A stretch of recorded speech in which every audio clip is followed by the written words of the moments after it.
one step in front of the other, along a road with seemingly no end, breathing in the green, cold fog breath, moss moist, ancient soil fills my nose. The venerable and forgotten gods, their song calls to me, each step deeper into Haeth's heart. I hear the oath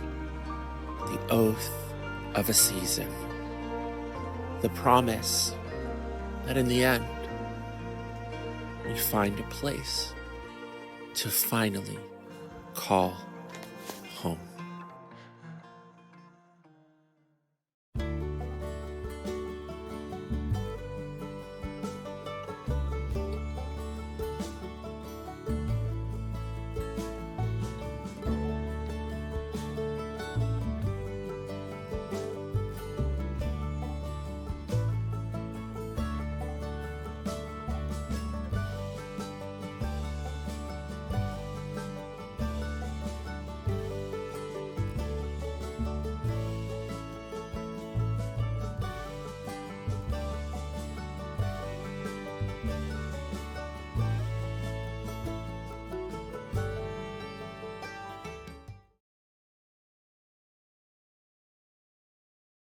Setup.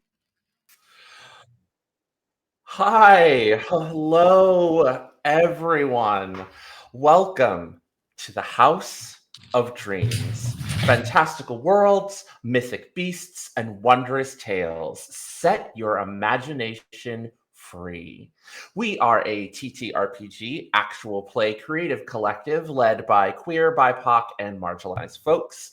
I am Okami, and I will be your guide. Today, we present chapter not 1, not 2, but chapter 3 of A Season's Oath, a Wanderhome actual play series of hope, exploration, and deep magic. A West Marches, hexcrawl, and OSR-inspired folklore punk journey with a rotating cast of travelers who weave in and out of the journey. All of them are seeking to understand a magic bestowed upon them by the venerable and forgotten gods of flame, form, dark, and wind. A journey that will take them to many forgotten and sacred places all over Haeth. The series will showcase the full rules of Wanderhome by Possum Creek Games, including the seasons, holidays, guest playbooks and natures, and Jade Dragon's Patreon homebrew magic rules. For this third chapter, we're raising money for Project Hope for LA wildfire relief. To donate to the cause, you will see a Tiltify link in the chat or use the QR code and the overlay. Please donate if you can. We also have some fun incentives to add color and wonder to our journey.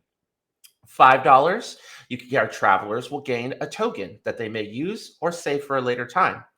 For $15, you can introduce a new Kith. A Kith name that has not yet met the travelers on their current journey is introduced into the scene, such as from the backstory of one of the travelers or from the current place they're exploring. If all named Kith have been met, then the group will look at the common animal folk of the place they're visiting and will create a new Kith to meet and interact with. For $25, we have two incentives. You can either, the travelers discover a relic, which is a special Kith that is an inanimate object that confers the traveler who carries it with a supernatural trait, as if they were a Kith. Each relic has a unique bit of Haeth lore that comes with it. A roll in a special chart will determine what relic is found on the journey. Or you can confer a magic trait. A traveler gains the first level of a new path of magic, deepening their connection to the venerable and forgotten gods.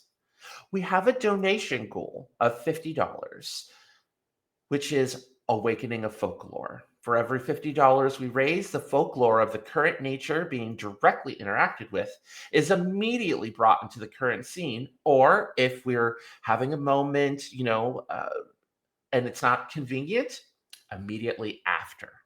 Now, let us introduce our cast of travelers.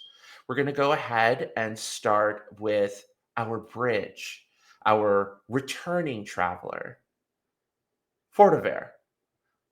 When you're all done, go ahead and introduce yourself, pronouns, your character's pronouns and playbook, and then popcorn it to another one of your fellow travelers. All right. Oh, good. I'm not muted anymore. Hi, I'm Forta. I also go by Lex. She, they. I'll be playing Samael, he, they, who is the Exile with a little smattering of Dancer thrown in there. I'm going to popcorn actually to Vixie. Yeah, for reasons. For all the reasons. It's not like we're related or anything. Hey, everybody. My name is Vixie Belle, and I'm your friendly neighborhood player here at House of Dreams. Thank you for having me. I am excited to be playing a beautiful dancer, Mongoose, part of the Mongoose duo. I don't know the plural for it, but we'll go with that. Her name is Suriya, which means bright, actually. She is, and yeah, her pronouns are she, her, just like mine, she, her, because for me, I have 2 brain cells, and I'm trying to make it easy on myself. Ha! And I'm going to popcorn it over to someone that I've been waiting to share the table again with for so very long, the wonderful Diamond. Yay! Hiya! My name is Bandis Diamond, but since we're friends now, you can call me Diamond. I use they, she pronouns, and I'm very excited to be here. I am also one of Hector's directors on House of Dreams. So I'm excited to finally get to play on House of Dreams and get to play Wanderhome. But today I will be introducing the lovely Moth-Tender Kovala, who uses any pronouns, all pronouns. Get funky with it. Switch it up. Have fun with it. And they're a lion. Or maybe they're a lioness. It switches. They got a mane full of moths, though. And a satchel full of letters.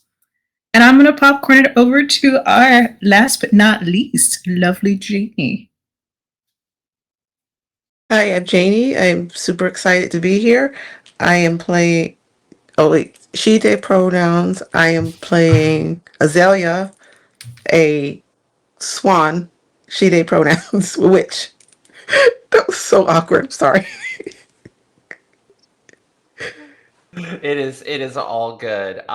Just a note, The Witch is one of the guest playbooks and was written by the fantastic Luke, who some people might know for writing Grand Guignol over at Possum Creek Games.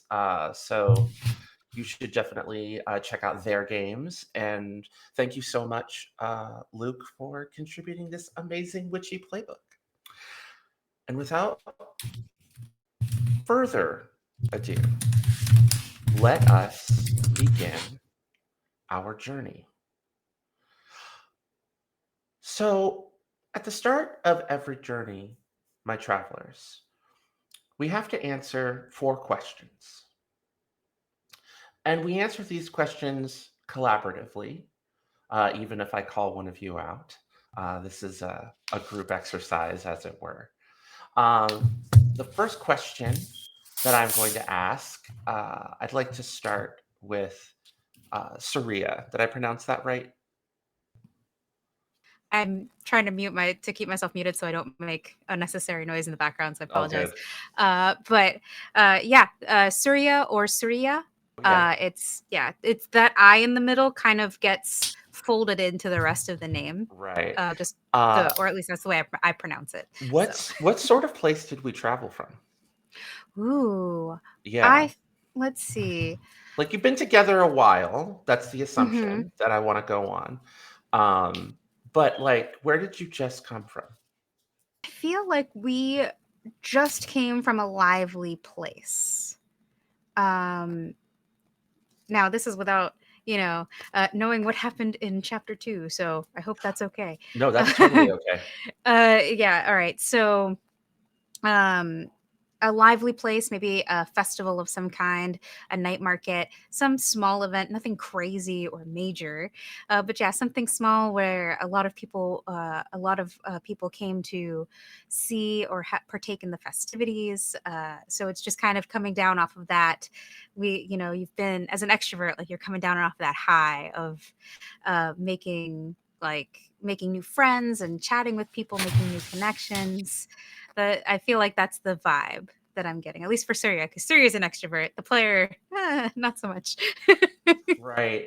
Do any of our other travelers have anything that they would like to contribute to the place that you just came from, or do we want to ride with? We just came from Party Festivalville. I City of think it Party might have Festival. been some of the lingering end of season festivities from the area. Maybe it's not necessarily Partyville all the time, but it was when we were there. Right. Okay. All right. Azalea, do we feel our journey has been long?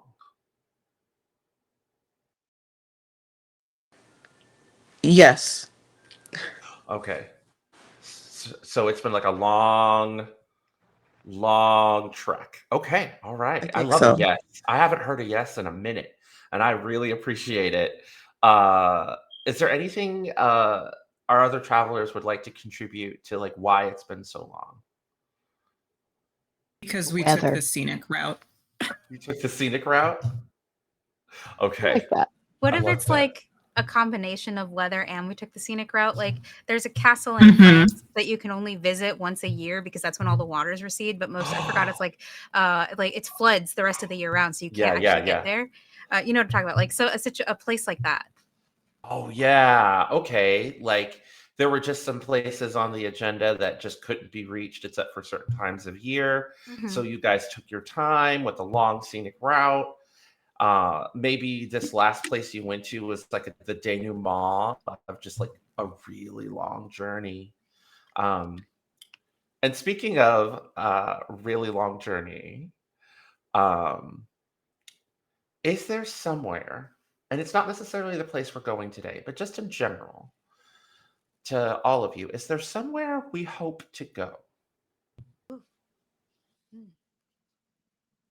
Swamp. I'm Swamp. already in the The swamp, so swamp. no. Technically. Oh, okay. So Kovala is like, I gotta get to the swamp to deliver this letter to this witch. Yes. Pretty Yeah. much, yeah. That's like on the. It's Yeah. like I gotta get there. Everyone else is taking a long time on the journey, taking scenic routes. And We'll get there Kovala's And someday. flowers. flowers. Oh, Kovala's like, I'm having such a great time, but I really need to deliver this letter. And finally, but silently, I was in going to our say, heads. sometimes the journey is just nice to go on. Right, absolutely. Yes, I love it. I love it. That I love that. That's the cherry on top of the sundae. And finally, but silently in our heads, where is my home?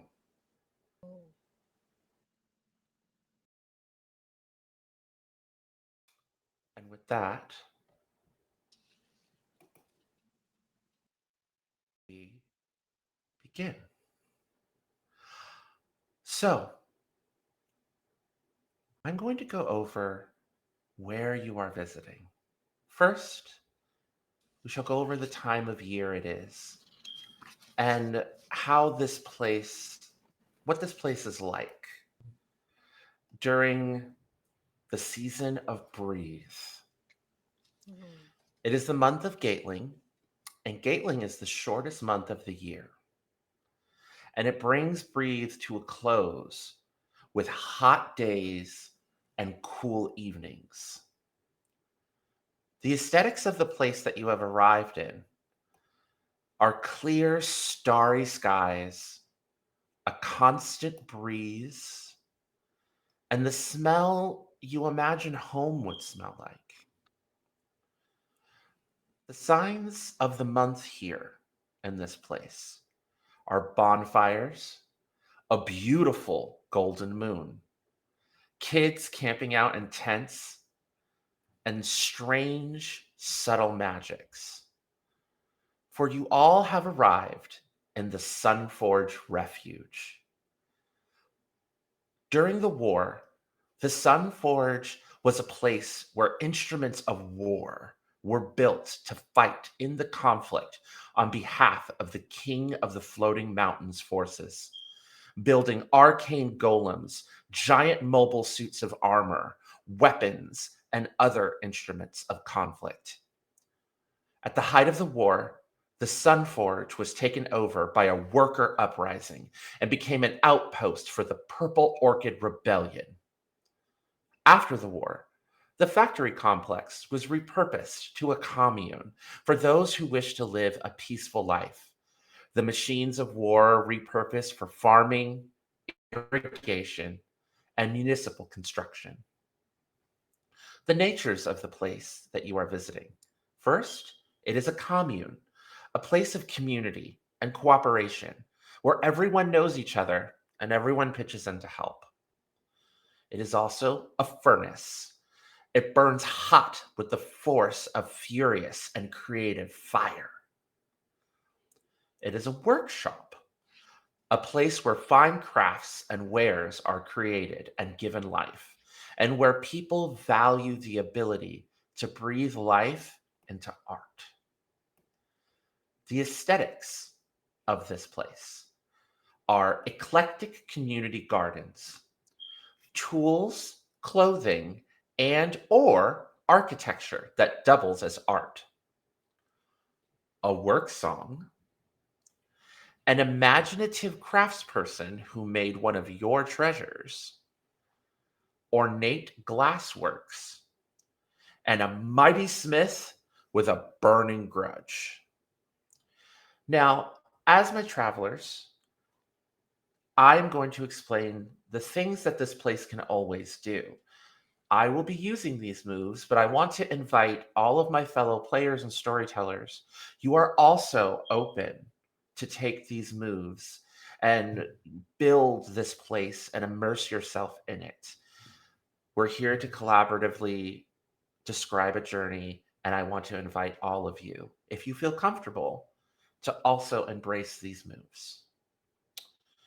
This place can always describe a rhythm of everyday life that feels both unusual and familiar. Show conflicts between members of the community and attempts to solve them through communication and understanding. Give someone a token for helping another without knowing if they'll get anything in return. Describe the process of creation. Show conflict between expectations and demand. Give someone a token if they work hard and sweat over their creation. Describe the stifling heat. Raise tensions caused by intolerable conditions. And ask, will you forge what was once broken? Give them a token if they try their best. The folklores of the Sunforge Refuge are the legendary hero of the rebellion who retired here, the smith and the goddess, and the eternal forge and its iron servants. Common animal folk in this place are pangolins, hares, raccoons, and bears. The small and forgotten gods of this place are sentient fires and soot sprites. Oh, I think we lost one of our players. Let's wait a few moments and hopefully they shall return.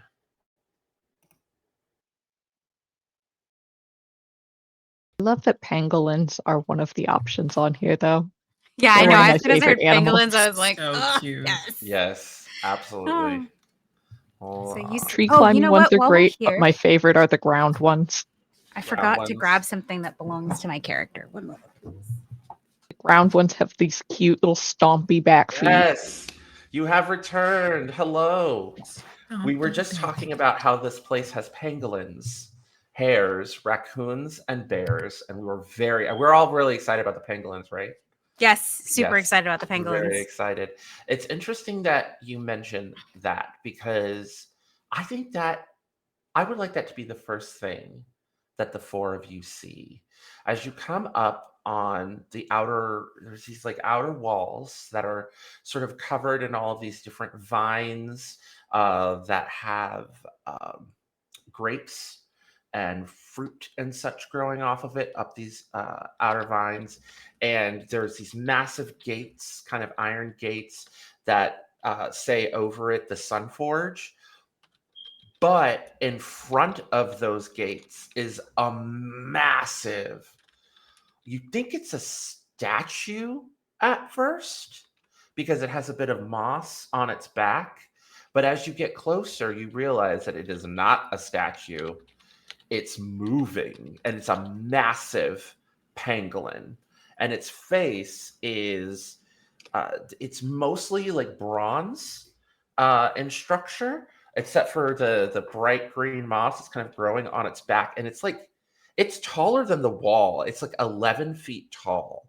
And its face is completely covered in multiple colored scales, like iodized, where different metals can be heated to different temperatures and it permanently changes the color of the metal.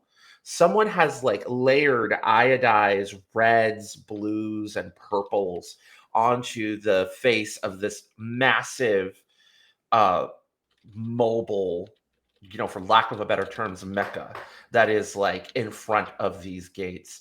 And you see it just picking up like its long metal claws are just like churning like soil, like beds of soil on the outside of these gates, like, because you're kind of getting like it's right before the harvest season.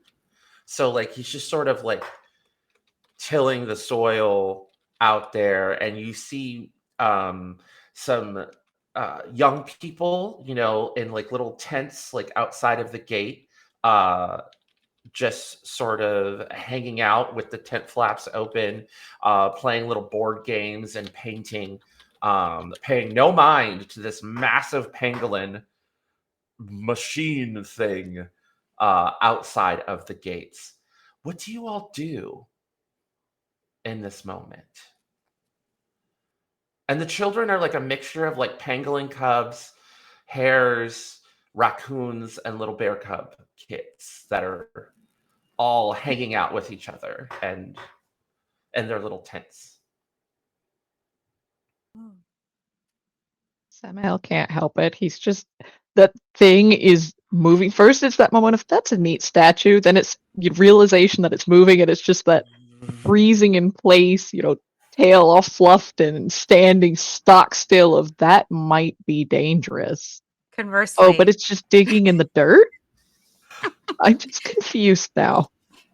Conversely, the fear response is followed immediately by laughter from behind Samael, as Suriya goes, "That is so wonderful! What an interesting thing!" and runs right by. No sense of self-preservation whatsoever towards this machine to get a closer look. I have a question for you real quick. Sure. Is Suriya the sort of person that goes, "Oh wow, big old construction machine," and runs into the construction zone? Maybe not all the way into the construction zone. Maybe the orange cones are enough of a warning, but like definitely, I want to get closer. I need to be part of the chisme. That is me. So. Yes, absolutely. I love it. You're heading closer to this thing. Azalea, Kovala, what are the two of you doing as you just see, your dancer friend just bolt, towards this massive machine? Kovala follows because shiny thing. We've got two people that are like, neat! We're going on an adventure. It's shiny. Yes! Can I try to stop you two from getting too close? Yeah, well, yeah. I don't think that's a. So you're just trying to like, hold them like, mom style, like. Yes, just in case it's dangerous.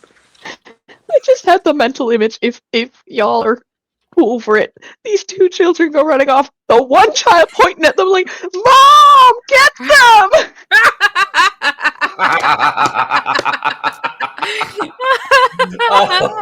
Like, we are all technically adults, but like two of us are only just barely, and I Yes. don't know where Kovala is on that. Kovala is Kovala. Kovala is Kovala. Kovala will never have a job. Yep. Right. At the end of the day, where we just need an adult to your adult. That's all. Yes, no, of course. So I just like imagining the just sort of just picture where you're just like you just got bolt forward, and then Mother Swan is like, wait, like, and you guys are just kind of gently pulled back a bit, and the massive pangolin statue thing turns, and all of a sudden you hear and steam comes out of the sides of its face, and its face flips open, and inside there's a little cockpit with like two like handles, like on sticks, and like kind of like how construction workers would man a but this looks a little more purposeful, and in there you see a brown furred young, probably like early 20s brown bear, wearing a set of like denim overalls that has all these really cool multicolored patches, like just kind of sewn into the overalls, and like colorful stitching of like flowers and bees directly on the denim. And he has just like warm, inviting brown eyes, and just looks down at the two of you, and he's like, "Oh, welcome to Sunforge Refuge." Hi. Hi. Did you make this all by yourself? No, I didn't make it. This is from this is an old unit from the times of the dark times, but I have repurposed it to use it for irrigation and gardening. Right now, I'm just tilling the soil so we could see about planting some more like vine grapevines and stuff before the harvest. Oh, Sam, you don't have to be scared. They're just farming. See? And you see him raise up this massive and it's got metal talons, and he just waves. Hi. What's its name? Oh, well, technically its name is Unit 553X41, but I just call him Uni. Hi, Uni. That's much You love easier to Uni. say. You hear a disembodied voice come out of it. That's not his, because you can see him, and he says, "Hello." And that's when Sam starts to chill a bit because, oh, okay. Oh, it has an arcane intelligence, and he points to this crystal that's kind of like, you didn't really notice the crystal before because it was next to his head behind this chair, but when he points at it, it starts to glow. Ooh. Yeah, as a small and forgotten god, we haven't figured out how to get him out yet, but he doesn't really want to get out. It's complicated, right? Because if he doesn't want to get out, like, why would? Anyway, there's a small god that's in here that powers Uni and gives him a little bit of sentience. Ooh, isn't that neat? And she looks at her swan friend, at Azalea, and is like when she says that, because she knows like this might be something, or she thinks that this might be something that would interest Azalea.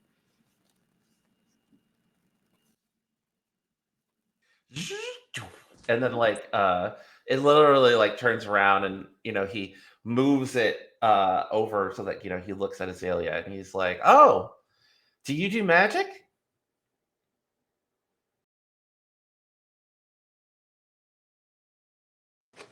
Yes, I'm just trying to figure this out. Oh, but it's something. So, are you folks visiting? Do you need a place to stay? I believe Shanna has a little hostel for guests in the back. I mean, we don't really charge people for it. Like, you can barter if you like, but she's the glass. She's a glassmith, and she sells jewelry too. And so, does anyone have a piece of jewelry or glasswork on their person that she made? As this is the imaginative craftsperson who made one of your treasures.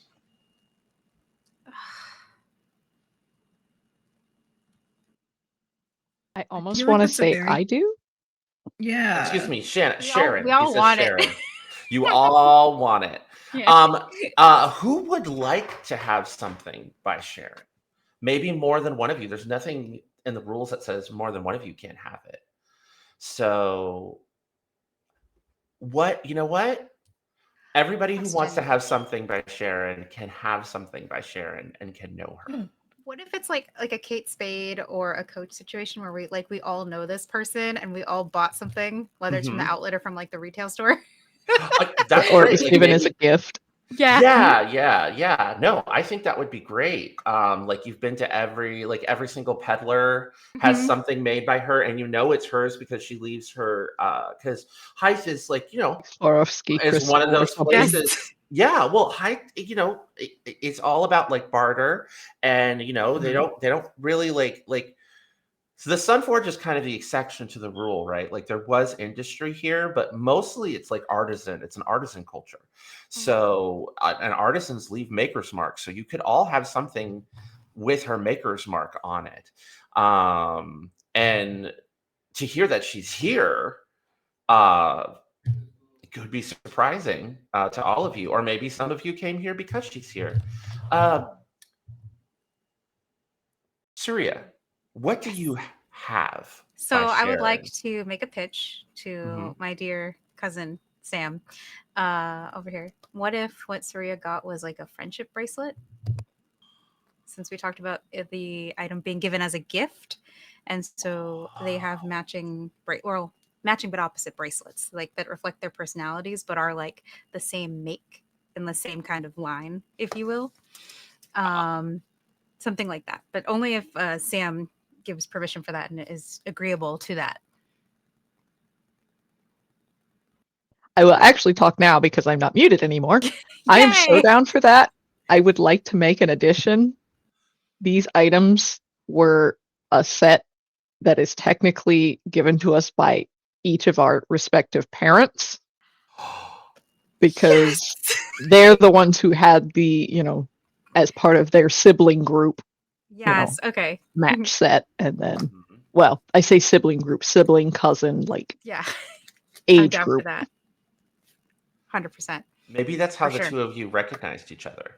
Ooh. When you first met was because only relatives of your family would have these. Like, they were custom pieces. Ooh, yes. Yeah, why not? Yeah, I'm down. Yeah. I think that they are beautiful, like custom made.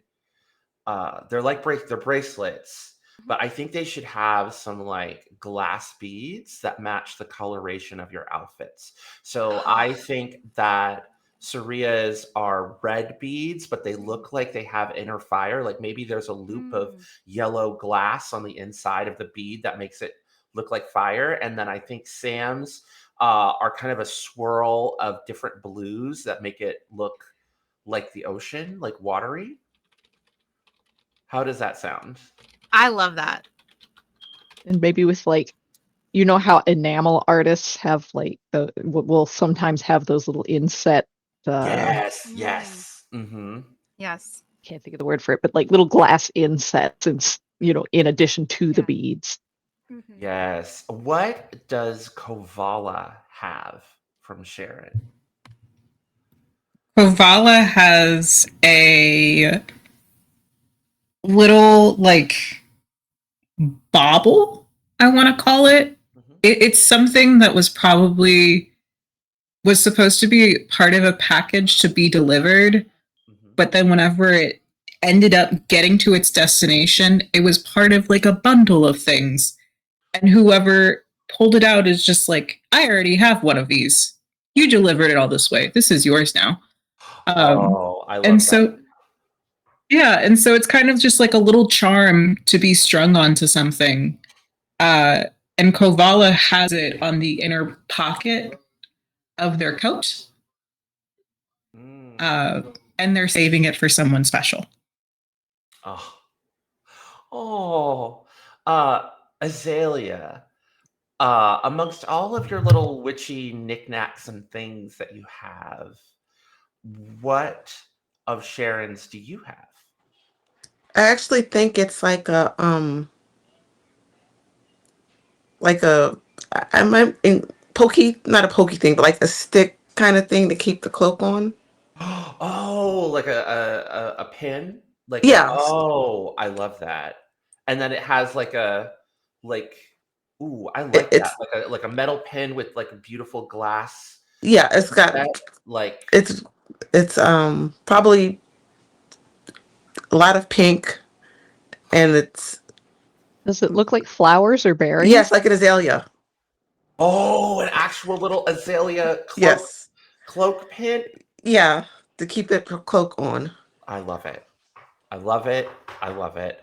Um, so this bear mentions Sharon's name and says that she has Hassel. Yeah, if you let me open the gates for you. Hold on, and then he like hops out of the cockpit, gets onto the top, and then leaps over onto the wall. And it's at that point you realize the wall is thick, like so that people can like walk and do like watch. And he goes onto the wall, goes over and reaches down and starts going and moves this crank, and the gates just open up to you, leading into the commune proper. And he's like, and he goes over and just kind of leaps. Ah, um, I am so glad that you've all joined. My name is Ashton. Just let people know if anybody asks. I don't think anybody's going to ask, but if anybody asks, just tell them that Ashton sent you. Tell Sharon that Ashton sent you. And please enjoy the hospitality of the Sunforge. Ashton, can I give you a gift? I would love a gift. Do you need me to climb down? No. Oh, okay. Would you and Uni? Uni. Yes. And as Kovala is speaking, they are like rifling their paws through their satchel, looking for something. Can't find it in the satchel. They keep rifling through like the pockets on the inside of their coat until finally, like one arm and the other, in both paws, there is a pad of paper or parchment. And the other hand came up empty. And then he's like, "Oh wait, I gotta, yeah," and then pulls out a writing utensil from their mane. Okay, so if you can tell me how you spell your name and Uni's name, I can make sure I remember you, and then you won't be forgotten. Because as my something I can do anytime, I can write something down on a piece of parchment. Oh, okay. My name is spelled Ashton.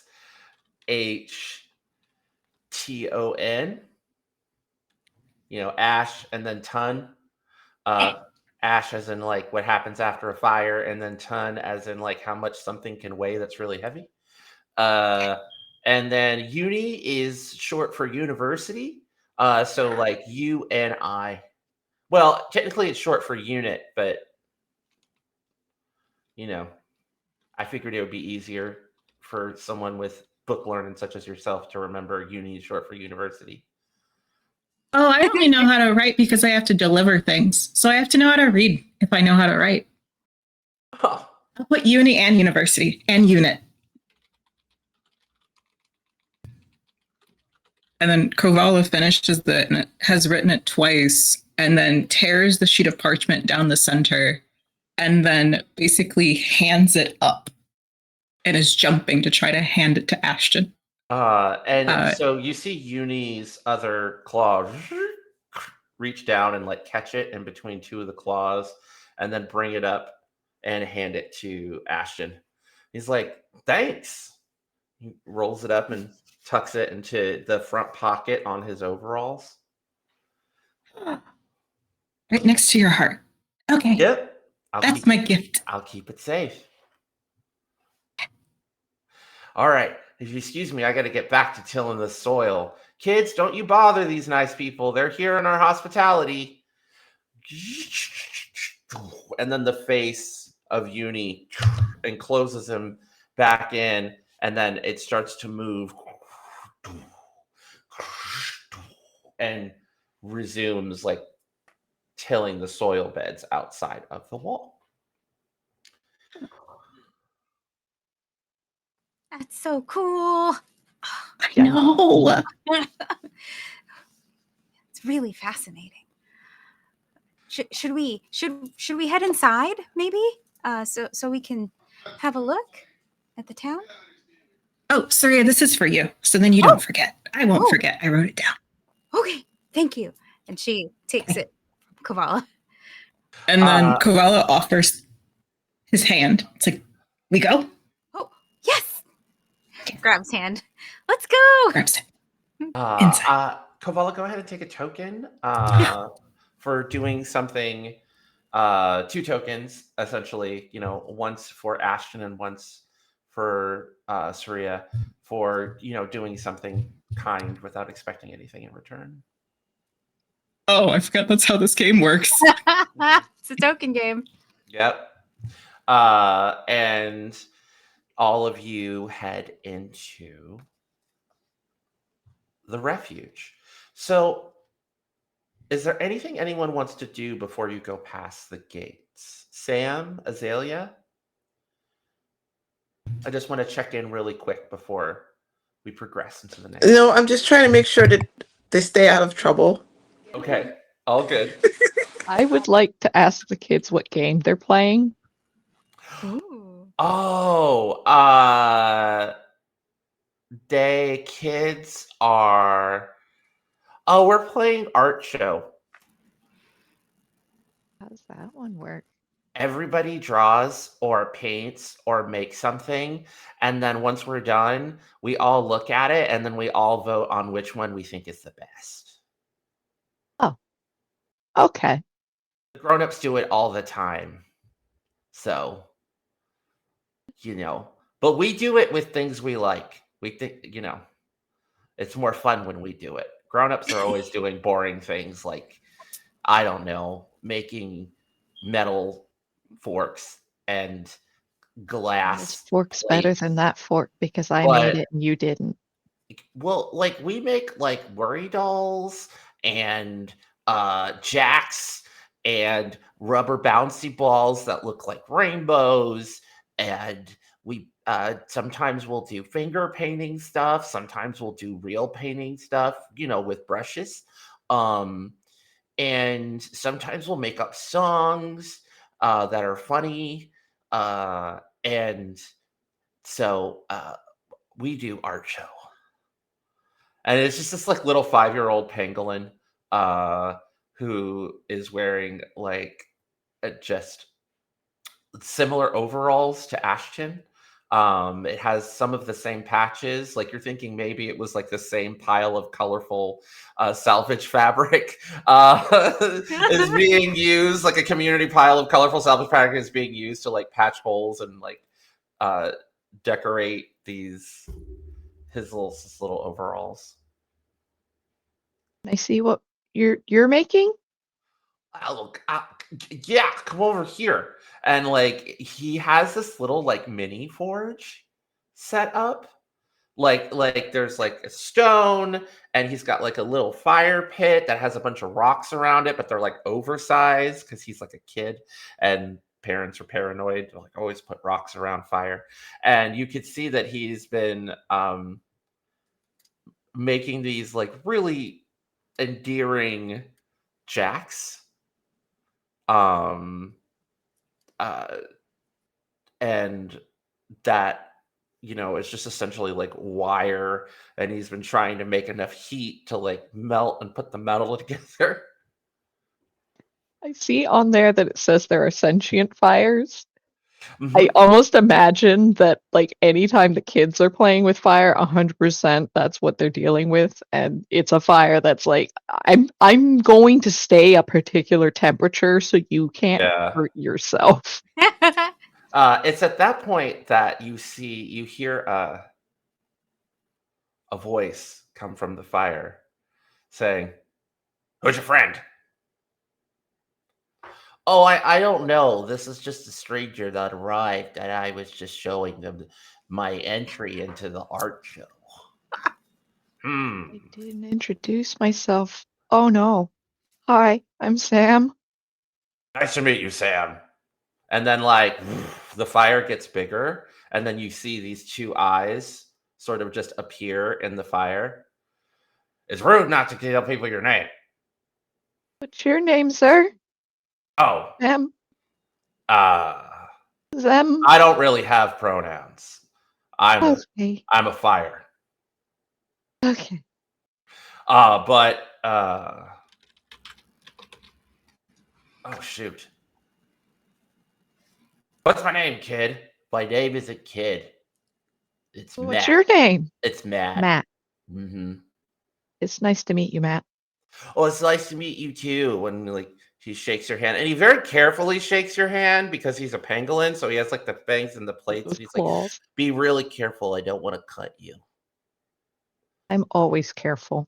"Oh, okay." And like Samael also has some relatively sharp claws that he's making care not to like making sure to catch paw and not claw and just very gentle. Uh, his name is Ash 2. Uh, that's not a joke about Ashton. That's a joke about this is the second time he's come around because someone spilled apple juice and I had to bring him back. So he's like Ash the sequel. "Oh, yeah, that's the name you gave me." Ash 2. Appleton. "Ooh, I like the sound of that. Ash 2, Appleton. Now, uh, is this your first time visiting?" Mhm. Well, my siblings are all over this place. We do our best to make sure that people don't get burned. I know that sounds weird. It's a very important job. Well, the kids are really important. I'm out here to keep them warm at night, and if they use me for crafting, to keep them from getting scorched. Right, kid? "That's right. Otherwise, my parents wouldn't let me play with fire at all." That's good. We burnt down a field one year. Our parents got very mad. "Oh, that sounds exciting. Was it really bright?" "Actually, that does sound really exciting. Burning down an entire field." It was very bad and we got in so much trouble. "Oh, I do hate getting in trouble. It means I don't get any like special dessert after dinner. I'll just get regular boring dessert." You still got dessert? We didn't get "Yeah. dessert. We didn't even get dinner.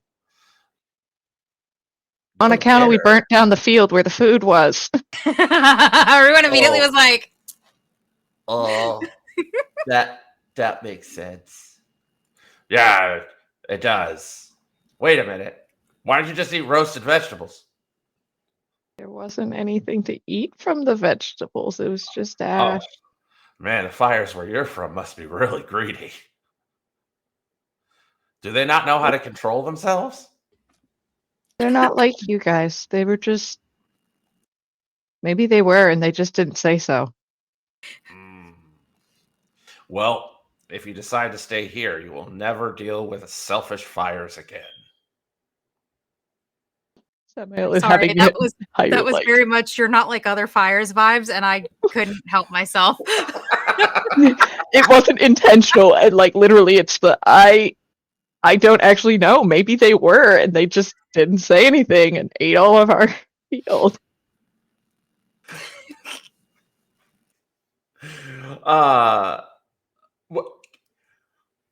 You're having this wonderful interaction with this sentient fire and the little pangolin kid.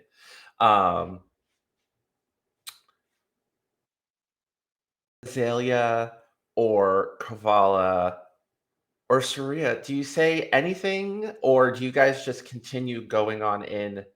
I'm assuming Suriya was there, kind of like.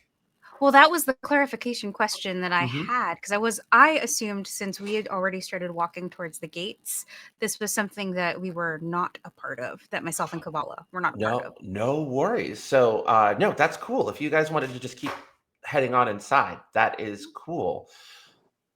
Which means the question is, Azalea, did you follow the two chaos children, or did you stay behind to try to quietly remind Sam, hey, maybe we need to go inside with the others? I would have stayed behind, but kind of protested some when everyone else kept going because I'm trying to keep us together. When we split up, stuff happens, Right. So let's split the party. Azalea, do you say anything in this moment as Samael has just been not following the rest of the group and interacting with little Matt and his For fire clarification, though, I do imagine that at least part of this conversation was happening simultaneous with the right met because conversation. oh yeah, because you weren't over there with Ashton. Okay. That makes sense. I think at this point, in order to kind of bring everyone together, Azalea, would you like to poke Sam and be like, "Hey, we need to go to the Yes. gate"? Okay. Yes. Or even if it was that squawk of "hang on a minute," it's like, "Oh, everyone's leaving, and I'm gonna go with you guys." Yes, please. We need to stay together, please. Sorry. So you catch up, you go past the gates, and as you know, after about maybe 10 or 20 steps, you could hear the gates shut behind you. And there's like a long, hard packed earth road with grooves in it. On either side is just fields of gardens and vegetables, and you see more like of those giant pangolins and a giant bear-shaped mecha, and you see all these contraptions that look like engines of war, and they're all being manned by everyday people, just harvesting crops. Some of them are like helping build a house. Some of them are, contributing to building an aqueduct system. And and everyone that's in the pilots are all friendly. Like they're all waving, being like, "Welcome to the Sunforge," just waving at you. And off in the distance, you're getting closer to kind of the central hub of the community, and you can see far off a massive like brick building with like a smokestack coming out of it, and there's a song that is emanating from the building, and some of it is being echoed by the people that are working in the fields. And Suriya, you recognize it. Ooh, can I start singing along? Because it just so happens that I wrote one just now. I mean, you can, but there's a big but. Yes, big butt. It's the one you only sing alone. Oh, boo. And you're like, how do these people know it? Ooh. Okay. So I think rather than singing along, because it's the only one that she sings alone, I'll save the song that I wrote for another time, because I actually would like to share that one at some point, and I would Oh be no, very upset if I couldn't. absolutely. Oh yeah, no. So, I got you.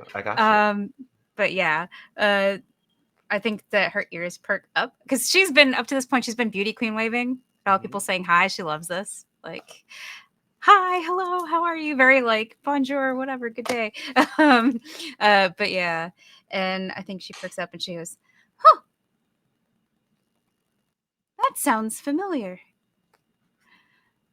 And like her, because she's a little mongoose, so Yeah. she goes straight up, like Yeah. kind of like they're part of the same family as meerkat, so she kind of does that thing, Yeah. that they do where the head pops up. She's like, "Oh, that sounds familiar," and she immediately like goes towards the sound once again. Just I need to know what this is.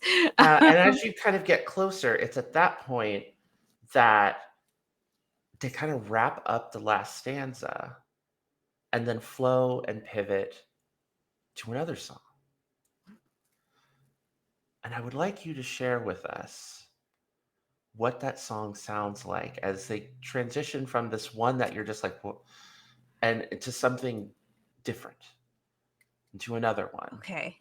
I think she stops for a moment and is like, because there's a bit of consternation on her face because now she's trying to figure out. I think she's like absorbed in okay, well now they knew a song that I sing to myself, so now I'm curious, and I think she's going to continue to get closer because she wants to find out more. And what she hears is it's a rhythmic song that she recognizes it. It's like a smithing song. And like if you're familiar with working songs, generally they go to a rhythm, so you can hear the banging of hammers, and there's like a very steady rhythm. And what you hear is bang, bang, bang goes the hammer, clang, clang, clang goes the anvil. Tell me, master smithy, master of your craft, what is it that you see in the fire? Red, red is the metal heated in the forge. Uh, tell me, master smith, master of your craft, what is the shape you see in the flames? Sword, shield, helm, tool, or treasure? Glass or metal? Spear or kettle? The fire in the forge burns bright. Hard at work with a hammer and flame, a great work is born tonight. The master smith is hard at work, master of their craft. And then it repeats. And If I may, yeah, maybe each, after a certain number of repeats, the color goes from red to orange to yellow. Yeah. And everyone in the commune is sort of picking up on it. You get into the square of all these buildings, and all the buildings are all works of art. They're different colors, they're painted, but they're also like structurally sound. And most of the singing, like the loudest singing, is coming from the massive brick building that is further in to the community, the Sunforge proper, as you would say. And when you get to the center of the square, there's a group of mostly femme people in the center who are singing the song, but they are sewing and they are weaving, and some of them are engaged in there's a practice in Scotland with wool, where they wash and dye the wool, and they're singing to the beat as they're like, pounding the wool, and there's this sort of like, and there's some young, like, men there as well, but it's mostly the women of the community with a handful of, dexterously handed young non-binary people and masculine people, mostly like bears and hares and raccoons, ones with better manual dexterity, not to say there isn't one or two pangolins there, and they're all in the center. What do you all do? Do you want to follow Suriya as you? I'm assuming Suriya, you're going towards the factory where most of the singing has come from, or does anybody want to kind of stay behind and see if you can find Sharon's workshop?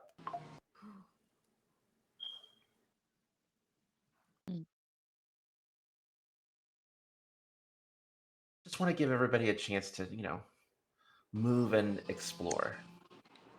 Well, I'm trying to follow and also keep track of everyone at the same time, so I might be like running back and forth if anybody's staying behind. That goose moment, the goose swan duck moment of we're Yes. going along. No, you come here. You come here. Get Here. in line. Come here. Get in line. That moment where Samael is about to go and pivot towards the weavers and the wool dyers and see what they're up to, and then it's just no, back in line. Yeah, I don't know why you all won't just line up and walk properly. In a line! Like, It's a line. Exactly. Society has rules and you're not following them. Oh, God. Well, I will say this. Thanks to Azalea's big mother witch energy, Mhm.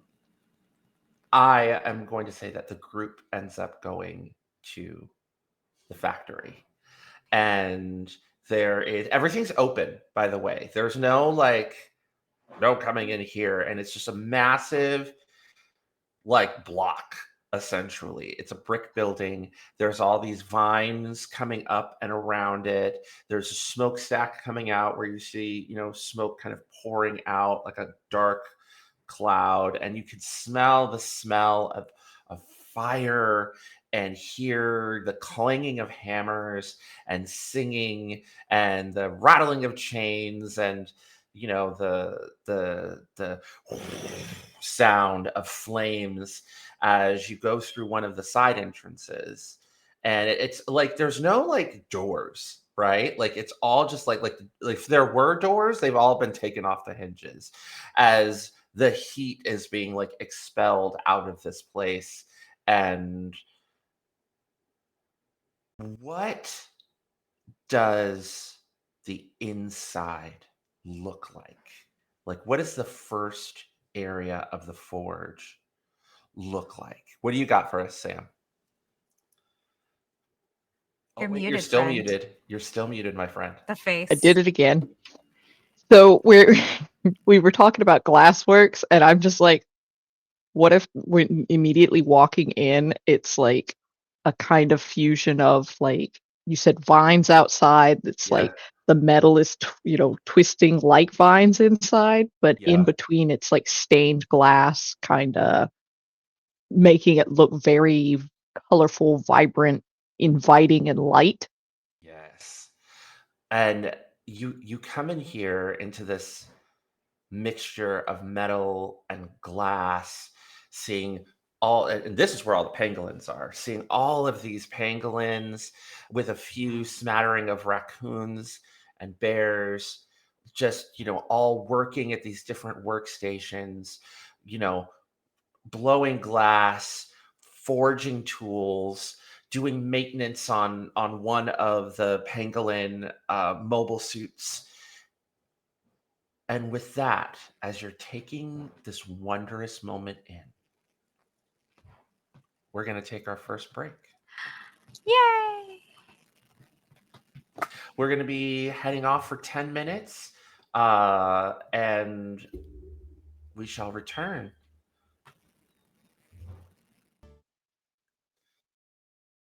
We are back, ladies and gentlemen, and thems.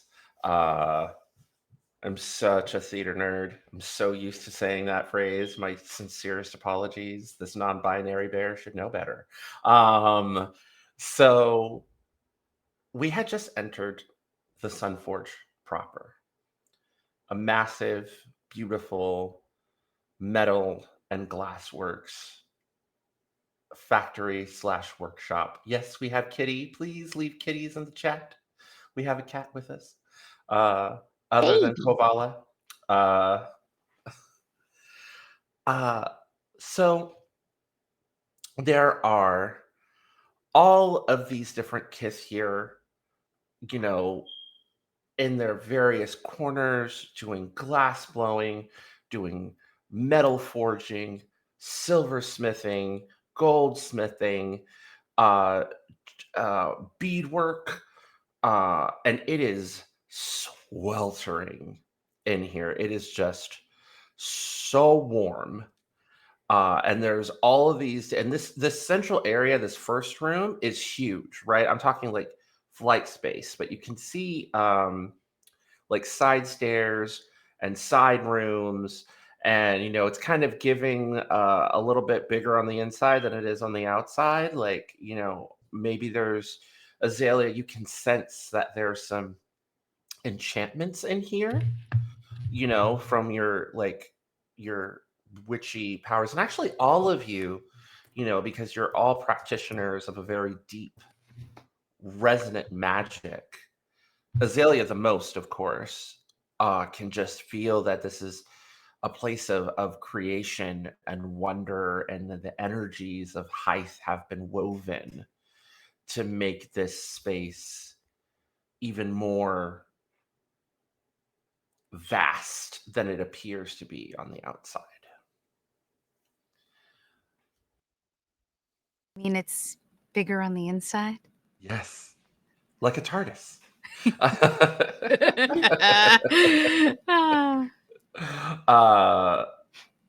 So everything is resonating with music here, Suriya. Like everyone is just sort of on point, singing the song, letting pounding those hammers, stoking those fires, threading those beads, and it's at that point you hear a massive whistle go off. Like it's more like an alarm, but like it's like a steam whistle, like the type that you would hear like outside of a train. And Great coming time out of on the factory floor. like that was one of the few things they didn't get rid of, when they repurposed this place. They kept the break on the factory floor whistle. And you see this tall, like he's got to be at least like 6'6", broad-shouldered, wearing a leather apron, and linen trousers, and sturdy, like big steel-toed boots. And when I say big, I mean big as in they're massive, like big enough to cover his foot claws. Like that's how big these boots are, like they're like definitely like custom made for him. Stomping boots, got it.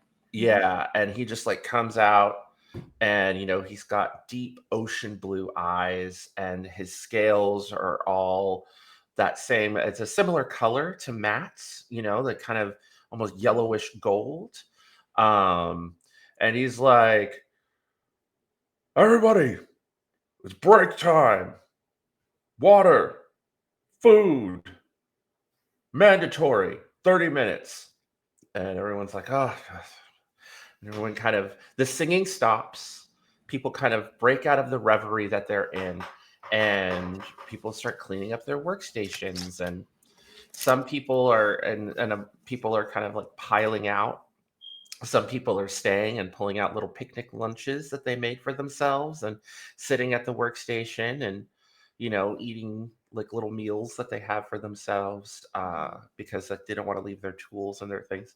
But most people, I would say about 2/3 of the people like left and went outside, and you could hear people being rowdy and the faint smell of like herbs and tobacco and other kinds of things kind of being sparked up outside. And you can see like in your peripheral vision that there's like stone tables and like picnic benches and things that people are kind of sitting around and eating and talking. And it's a little bit like one part like lunch at a factory, but also part like lunch at an art school.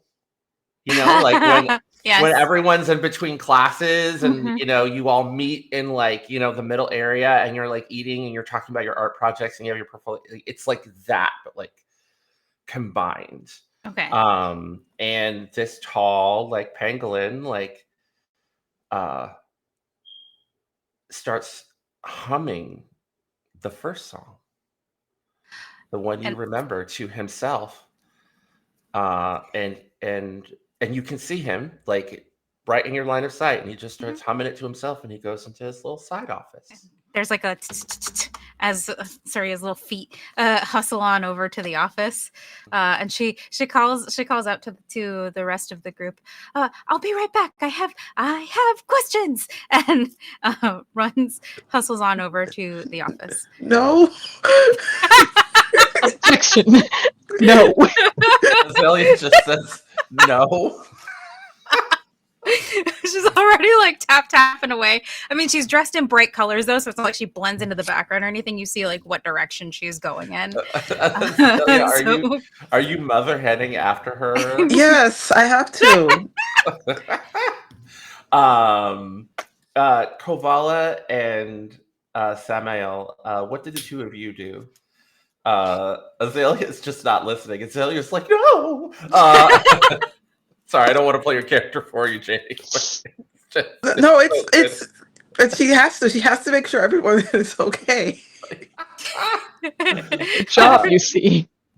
Ow. Yeah. What would the two of you like to do? You guys are kind of in the factory with Azalea and Suriya heading towards following the pangolin. Samael, what do you want to do? I kind of want to meet the big fire. I don't know where it is, but I kind of want to meet the big fire. Wait. Why I can't have you an all idea. just stay in line, please? We are in a line over here. I have an idea. Do you have one of those acorns? Like the little ones Yes. for the moths. Okay. And Kovala is going to just shake their mane for a moment and see if I can lodge a moth loose. Because moths are attracted to light. Now, mind you, your moths are big. They're like the size of hummingbirds. And sometimes, and one of them just pops out of the mane like a hummingbird-sized one. And it's looking for a letter.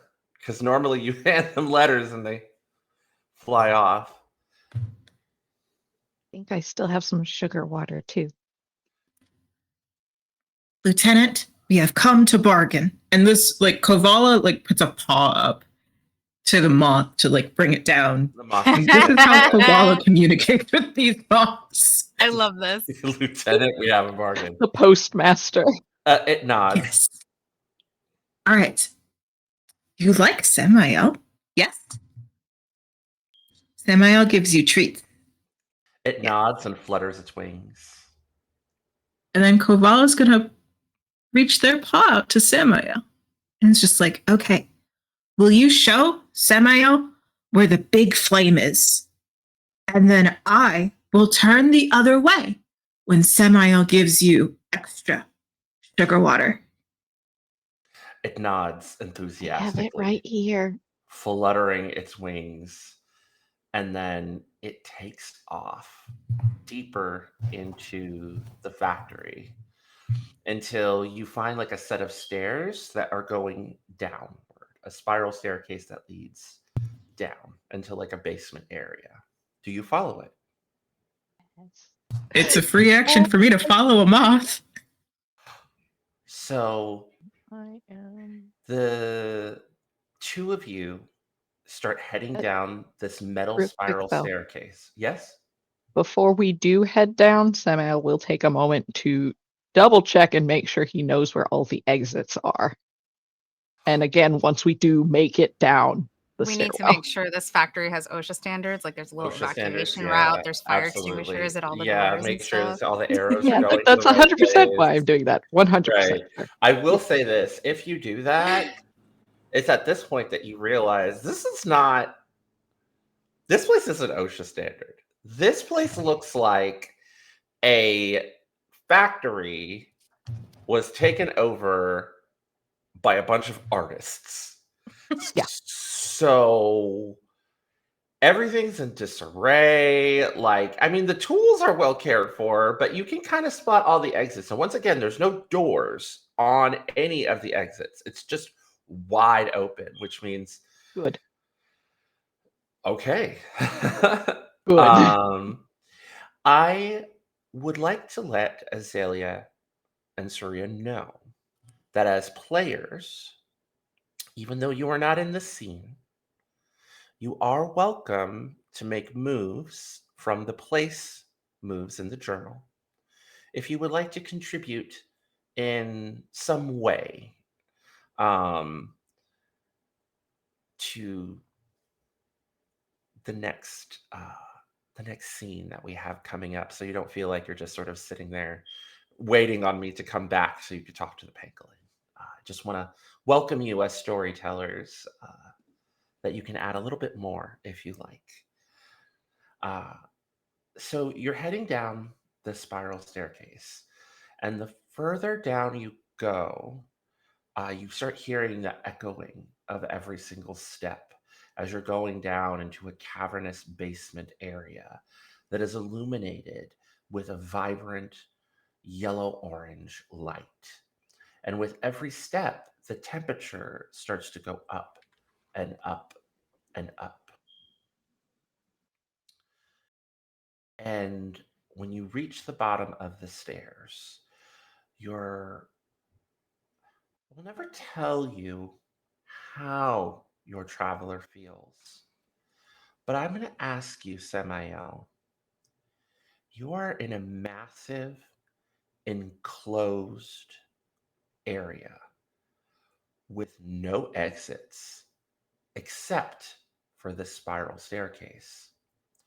There is a large, massive forge fire nearby, embedded into the walls, which are all made of stone. The floor would probably be cool if it wasn't for the heat emanating from this forge fire, as you realize that is the source of that smokestack. Because you can see like a massive cylindrical tube above that goes all the way up to the ceiling, which looks like a column on the first floor. That's easily, your eyes kind of, but now that you're seeing it cut open and heading up, and this huge fire that's like surrounded by like anvils and forges, and you see all these tools hanging on the wall. How does it make Samael feel when there's no exit except one? Samael feels very, very small and very, very scared on the one hand. But they said they wanted to come down and meet the big fire, and there for sure is the big fire. So I think it kind of is this case of every step taken, just the hairs on the back of his neck fluffed. He's just a little bit more shallow in breathing, but and kind of gripping that mask of his, just real tight to his chest, just quickening step, but also like kind of starting to hang back. But now at the bottom, it's like, I'm here. There's only one way out, but it's still clear. So I can leave if I want to, I think. The moth flutters forward and heads towards the massive fire. And when it gets close to it, it just sort of flies around it and sort of like a figure 8. Not getting too close to it because the heat is a bit too intense for it, but it wants to be near the light. So it's just sort of hovering around it, and then and it's waiting.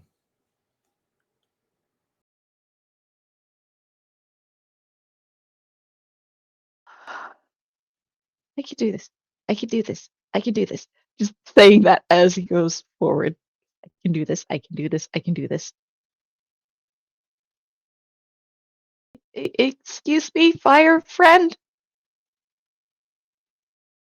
I wanted to give you a present. Something starts turning around, and you see 2 shapes of eyes in the fire. It's almost like the fire itself sculpts in its fluidity, and it just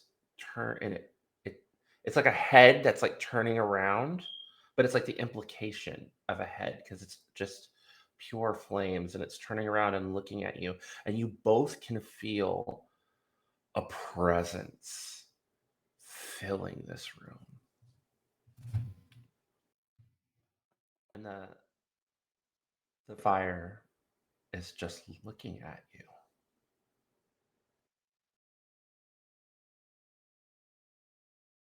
I'm going to pull out from some pocket or pouch or something, some kind of traveling snack, because that's what I would have. Maybe it's berries, maybe it's nuts. These are for you. Go ahead and take a token for giving an offering to the small and forgotten gods.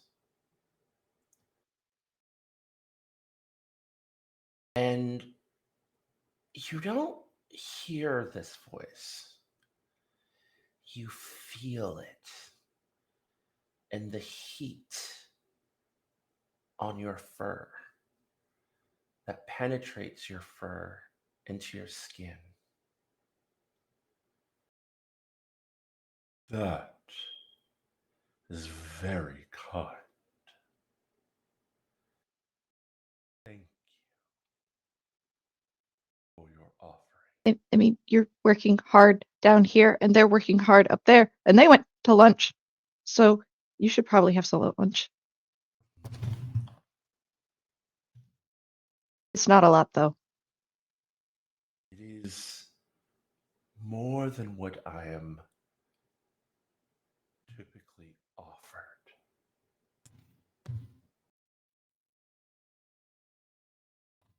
I am fed coal and creativity.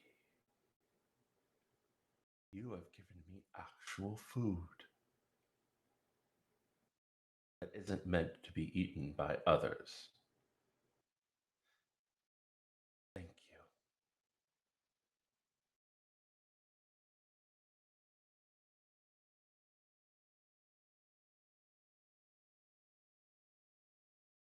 Okay.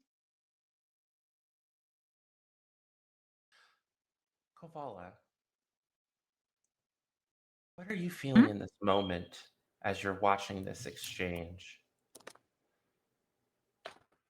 I think Kovala at first was just making sure that Lieutenant the Moth wasn't getting too close to the fire to get injured.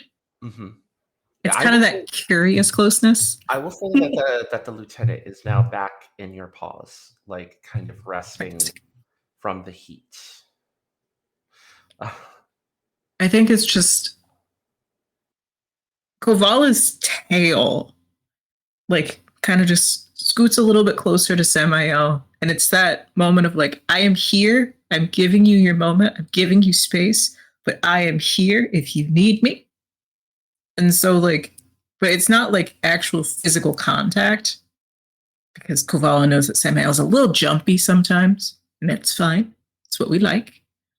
And watching this whole spectacle, it's just putting the moth back in the main, and then just like so enraptured by this conversation because Samael actually wanted something and wanted to do something.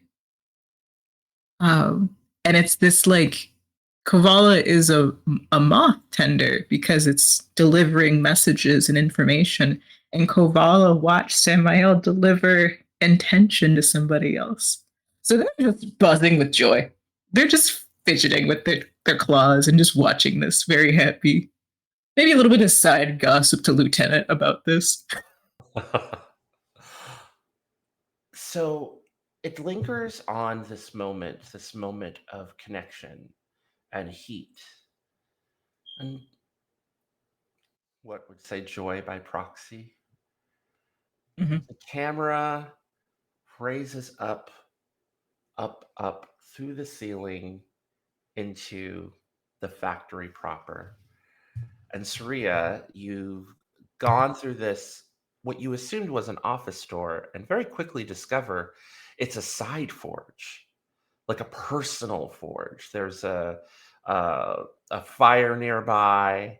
There are tools hanging on the wall, all kinds of half-finished projects, partially deconstructed weapons, shields being turned into plates, swords being turned into plowshares, um, a thick, hardy stone-top desk, so that, if a spark from the forge hits the desk, it doesn't catch on fire. It just kind of gets scorched by the stone.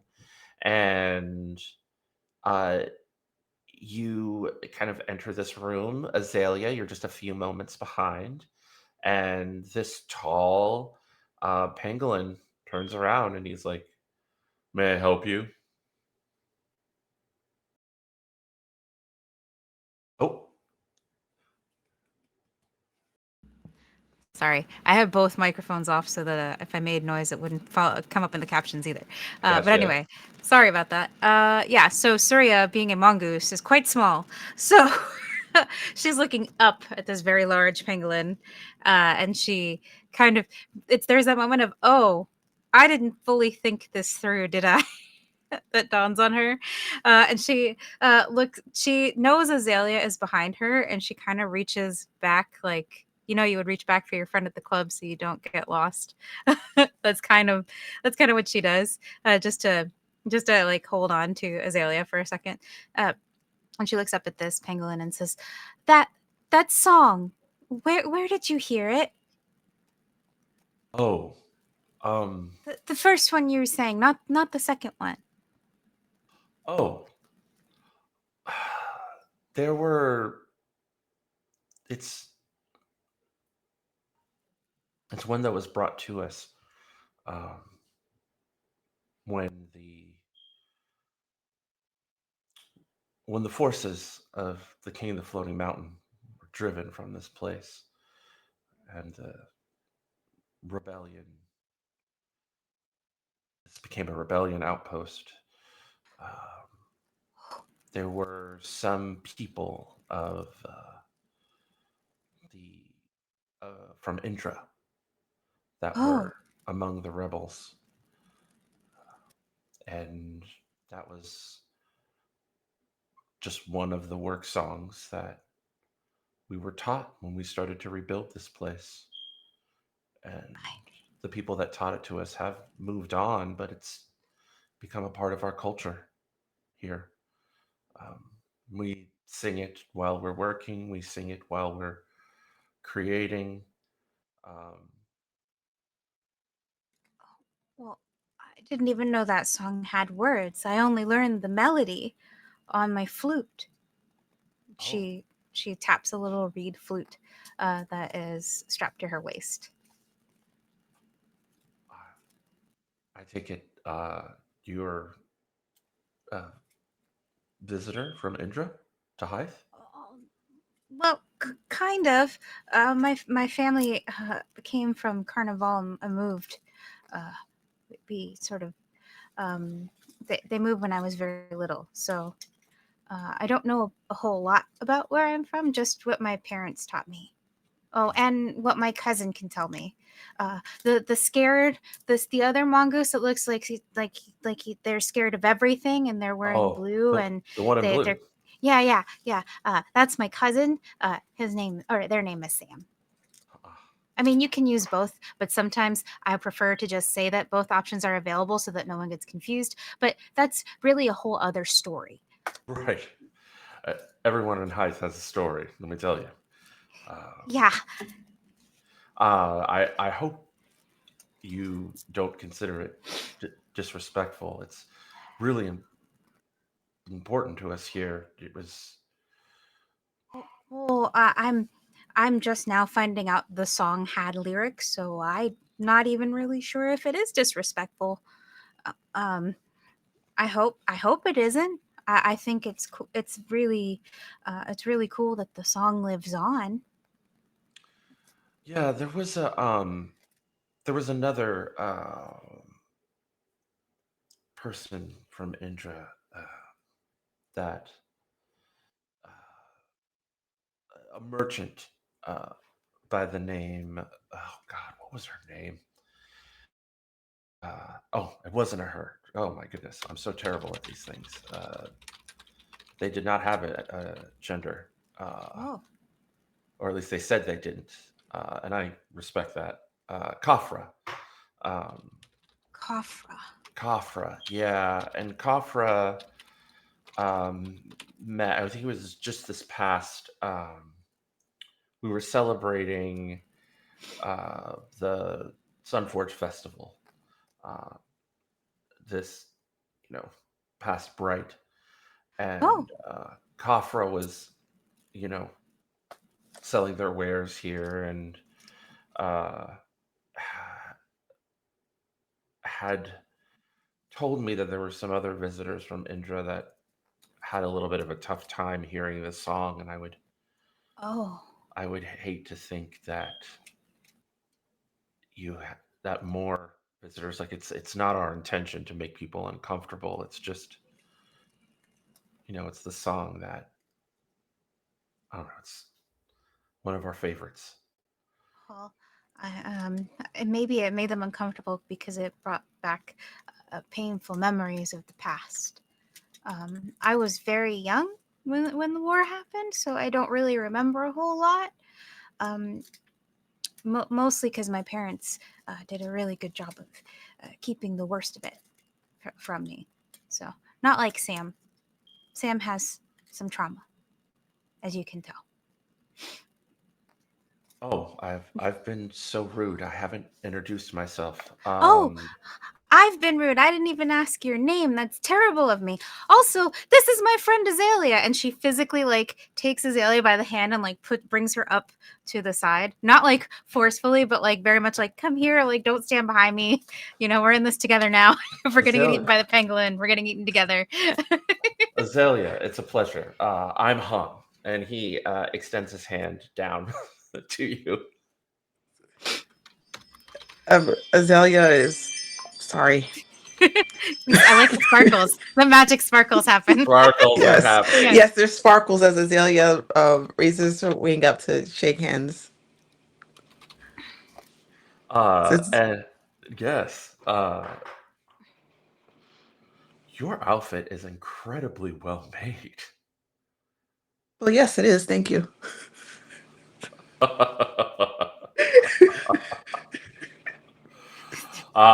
Confidence. Who doesn't love a little bit of confidence? And your name? I'm Suriya. It takes her a minute to realize that she's the one being spoken to now, because she was mentally going, "Is this a ship? No. Is this a ship? Is it? Maybe." Anyway, it's just I'm Suriya. We are visitors here, like you said. I'm coming here with my friends Kovala and my cousin Sam and my very best friend Azalea, and she motions to Azalea. And yeah, yes, I heard your song at the Forge, and I'd never heard it up until now, so I wanted to come and ask how you came to know it. Right. And, as I said, people from Indra came. It was strange. Please come, have a seat. And he like motions to like a couple of like stools that he has near his desk. And he's got this big, massive, like custom built workman's chair. And he just kind of sits in it and it still creaks a bit because his form is massive.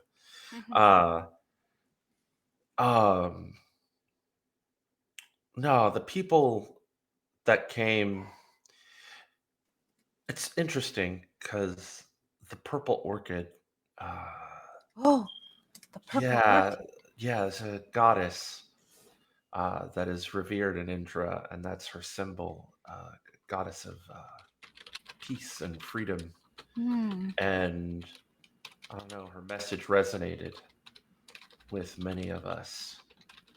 I was very young during the war, but we really wanted something more for ourselves. And in this moment, it's now you're starting to see, now that you're like up close and talking to him, you could see scars. You can see little imperfections in his scales. The signs of maybe not just a craftsman, but maybe because some of those injuries could be from the forge, or some of them could be from battle. And she kind of takes a deep breath, going, "Oh no, I have put my foot in it now. I've hit upon some memories that maybe are best left forgotten." And she goes, I'm so sorry that you had to experience that too. She looks at Azalea for a minute and then back to the pangolin. Maybe I could teach you a new song to sing so that that you can enjoy too. I know it doesn't really fix anything, but I feel like it's a nice gesture since you shared the information about the song from Indra with me. I don't know. I think I'm going to make a move as this character. Oh boy. Han is watchful. Now, moves, or he's going to do a question move. And as we all know, question moves are kind of like perception.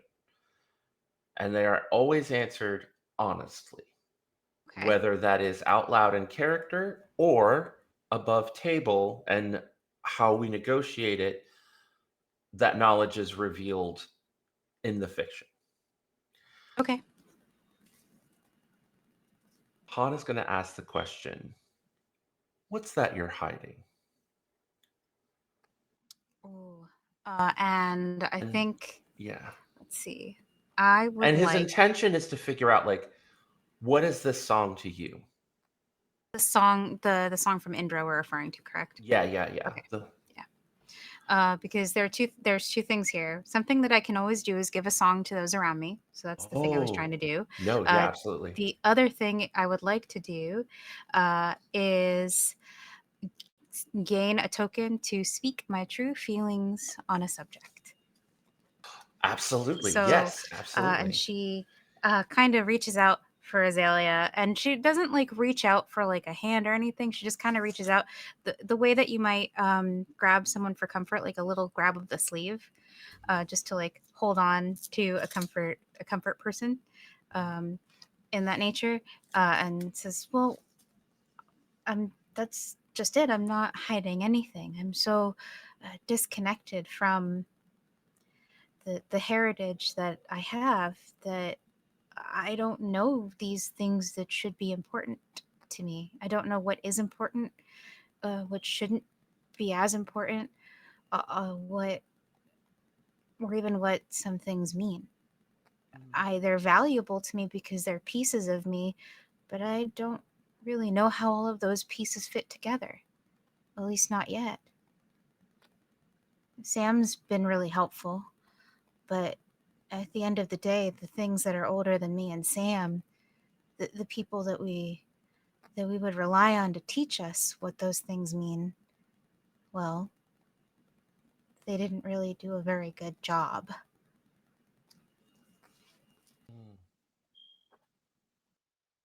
I can understand that. I would love to hear your song. Oh, yeah, this one, it's a song about home. I learned it when my parents left. I believe the place they were originally from was called Carnival or something like that. Or is that correct? The Mariposa Fairgrounds. The Mariposa Fairgrounds. I was like, I knew it was a carnival place. All right. Yep. From the Mariposa Fairgrounds. I don't know who exactly they learned it from, but it's another pretty rhythmic song. And it goes a little something like this. Ho, ro, soon shall I see them. Oh, hey, ro, see them, oh, see them. Oh, ro, soon shall I see them. The mist-covered mountains of home. And she goes into the first verse of this song, which is very simple. It goes, hail to the mountains with summits of blue, to the hills and the valleys of sunshine and dew, to the women and men ever constant and true, ever ready to welcome one home. And she goes back into the refrain and begins to teach the pangolin the song about home and wanting to see the misty mountains of home once again. Eventually, his deep, resonant baritone repeats with you. The final note echoing throughout the factory, a large crystalline tear coming out of his right eye. And he takes your hand and he says, thank you so much. I have been carrying a grudge for a very long time against people that are long dead. And singing with you, I think, is the first time that I have felt that weight lift.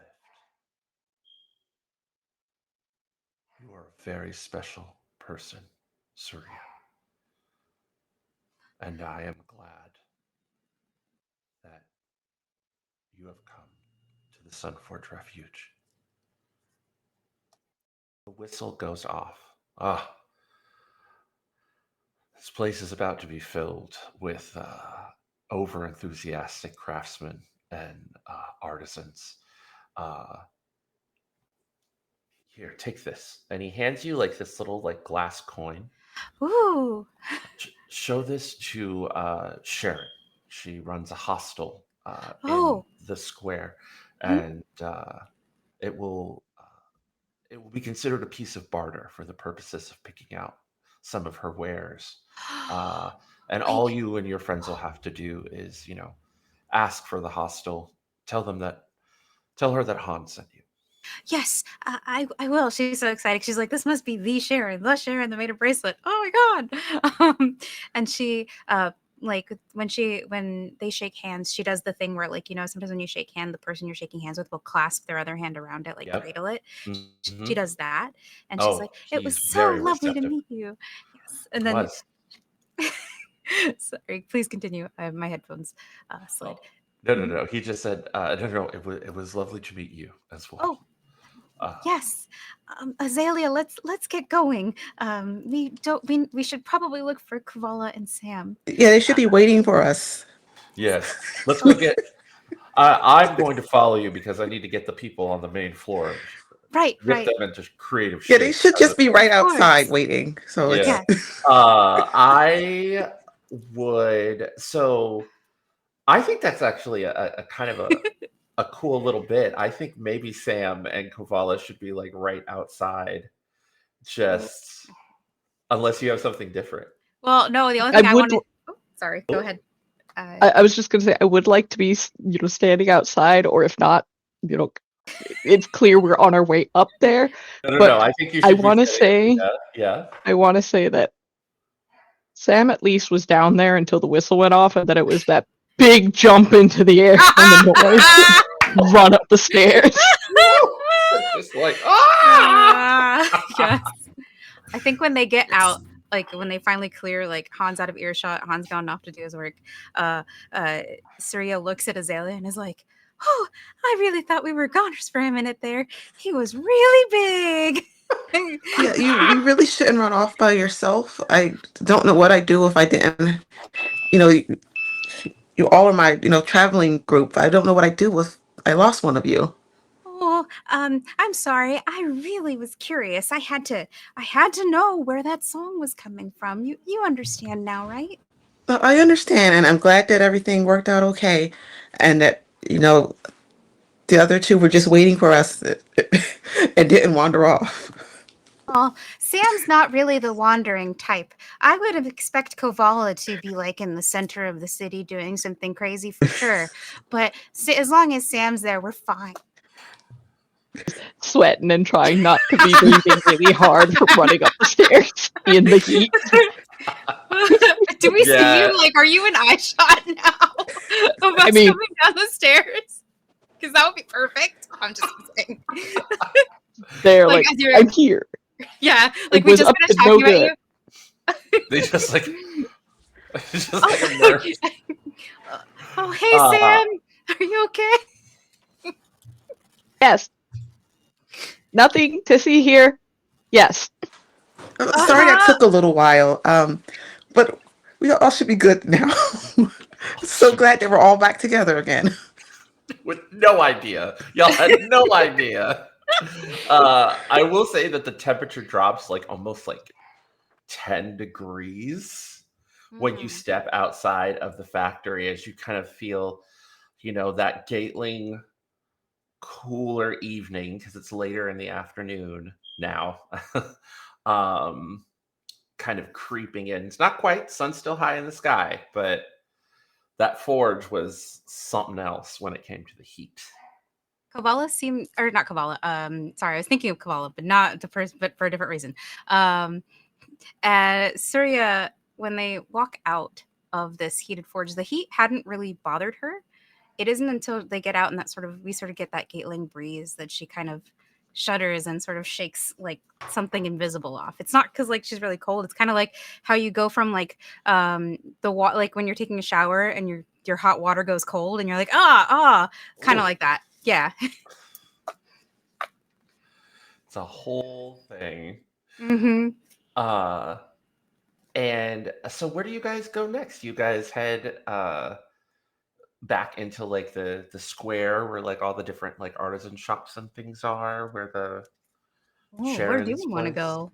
Yeah, where do you want to go? That's interesting. Samael, you did something brave, so you get to pick. Where are we? I didn't. Well, if it helps, I got this really cool glass token. Oh, that is really cool. Yeah, she shows it to What's that Sam. on it? I'm poking at. What is on it? What do you want to say is on it? Azalea, what's on the token? What does it look like?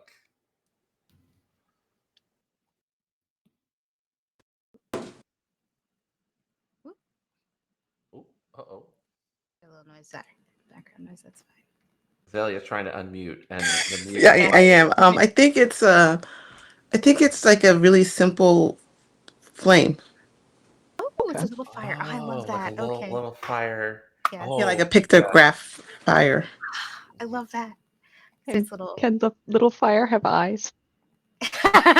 Yes, and a little smile. It's just calcifer. Like we just drew calcifer on this coin. Like a little calcifer. Oh my gosh. Yeah, I love it. What was it? And she holds it out to Sam. So there's that. This should get us into the hostel, and then there's the square, and then there's Sharon. I forgot to ask this fire's name. Dang it! The fire? What fire? I'll go Didn't you ask. Hi. do that What? outside? of- Kovala's just gonna. Cole's like, I'm out by. I'll go ask. It's okay. I'll catch up. I can find you. Wait, where are you going? We can wait. I have something to deliver. I have to do my job. But we're your friends. We're supposed to wait for you. That's what friends do. Yeah, you waited for us, right?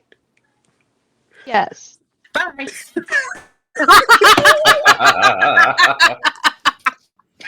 We waited, just not exactly where you left us.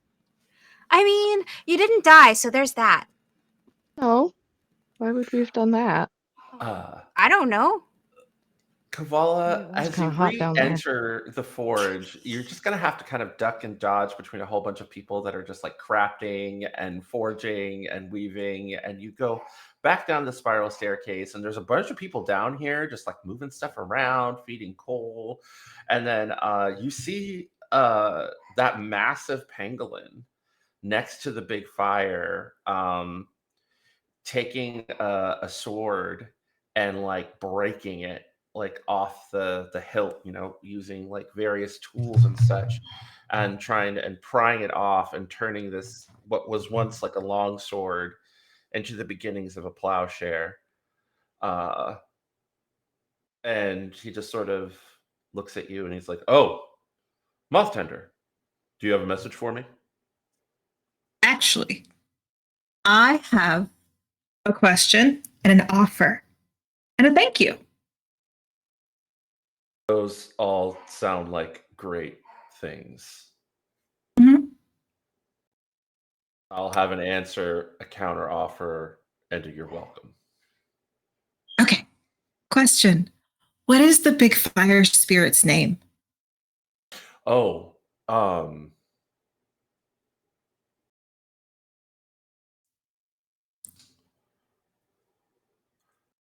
and he says a name, Mhm. Azalea. What is the fire spirit's name?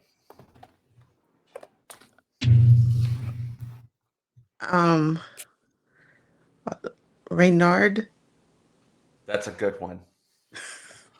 The fire spirit likes to be called Reynard. I don't know why. It might be because of the stories of Reynard the Vagabond, the Fox Vagabond, all those, folk tales that we grew up with. So I think the fire spirit. It's a dignified name. You feel again the heat on your skin, and everyone just kind of is like, oh gosh, Renee talked again. Oh, it's gonna be sweltering in here for the next 15 minutes. Like as people start complaining about Reynard speaking. Don't be mean to Reynard. I'm actually going to use one of the place moves. Yeah. Small conflict. Where is it? Oh yeah, show conflict between between members of the communities and attempts to solve them through communication and understanding. Hey, The conflict being, don't be mean let to the Reynard. man speak. Yeah. It'll be fine. But also, like, maybe we should go upstairs and not be down here where it's really, really, Yeah, that sounds really like hot. a good idea. Like some people start heading upstairs to avoid Reynard speaking. And he's like, all right, you asked your question. Mhm. Your offer? I am offering to deliver any kind of letters you would like me to do, or any packages as well. I do both. We'll be in town for a while, so if you need anything, just find them off. They'll find me, and I can Oh. deliver it. Yes.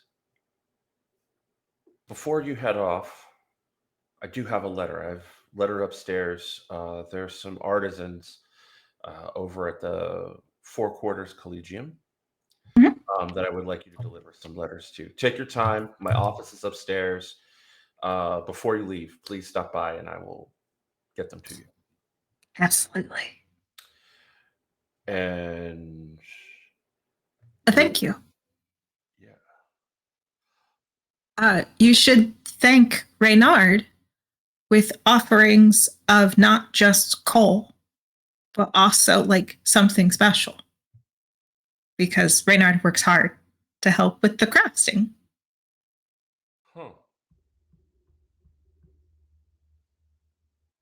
Thanks for the tip. You're welcome. And thank you for being you. You're welcome. And thank you for your service as a Moth-Tender. I'll see you in a day or two. Mhm. And Kovala. go ahead and take a token for Oh. doing something kind for someone without expecting anything in return. And you catch up with your friends who waited for you, like friends do. Yes. For real this time. For real, yes. I want to say Azalea made tea while you all were doing that. So we like have Yes. tea. Yeah, there's That's something I can always do. The little outdoor picnic tables out there. Yeah, just kind of sitting there enjoying the tea. Yeah, Kovala, you come back to a very lovely scene as one of the stone benches outside of the factory of the forge. Azalea's made tea. Oh wait, you're muted, Vixie. Go ahead. I have to unmute two mics to be unmuted fully. It's just me trying to what if I say something accidentally and it pops up in the captions and I'm silent. Anyway, so I think as Kovala's walking up, you hear Suriya talking to Sam. Sam, but my question to Sam is, have you shared your experience with the fire, or is that something that you're keeping secret? Oh, yeah, just Sam is very bad at lying, if you couldn't tell. So Okay. as soon as we were, okay, but we didn't wait where we said we were going to, rather where you left us. We didn't say we were going to wait there. And we went down and we talked to, and it told you all about it. And I gave him some lunch because it was lunchtime. Okay. And I think He seemed to like the berries.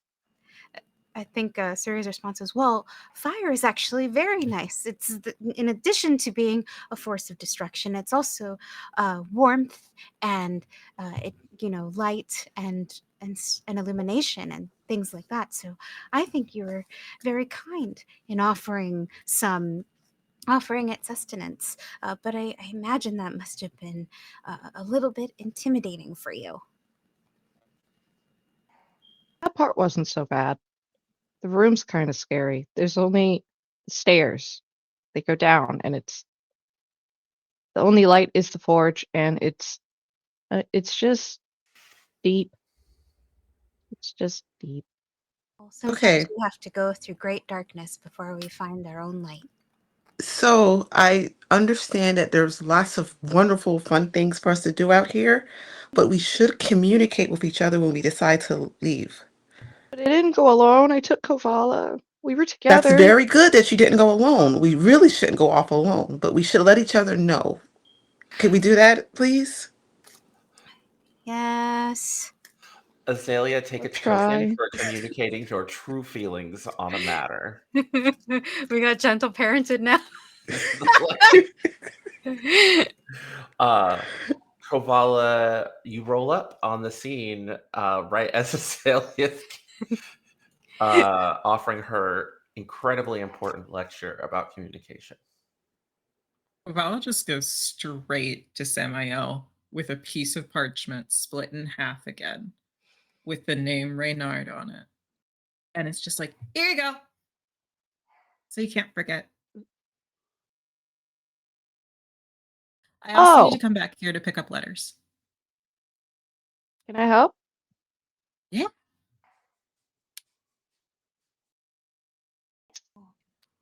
We can all help. Tea? Yes, we can all help. Yes, you can have some tea, and I already have it poured, and I'm offering it over. And as you're sitting down and enjoying a moment of tea in the early afternoon light, we're going to take our second break. Yay! We'll be back in 15 minutes. Please get your snacks, get your water, get your coffee. And when we return, will be the final leg of our journey in the Sunforge Refuge. All right. And we're back. We've taken our break. Our lovely travelers are enjoying tea. And important question. Where do we find our motley little band when we come back? Are we still enjoying tea at the stone picnic table outside the forge? Or have we made our way back to the commune square?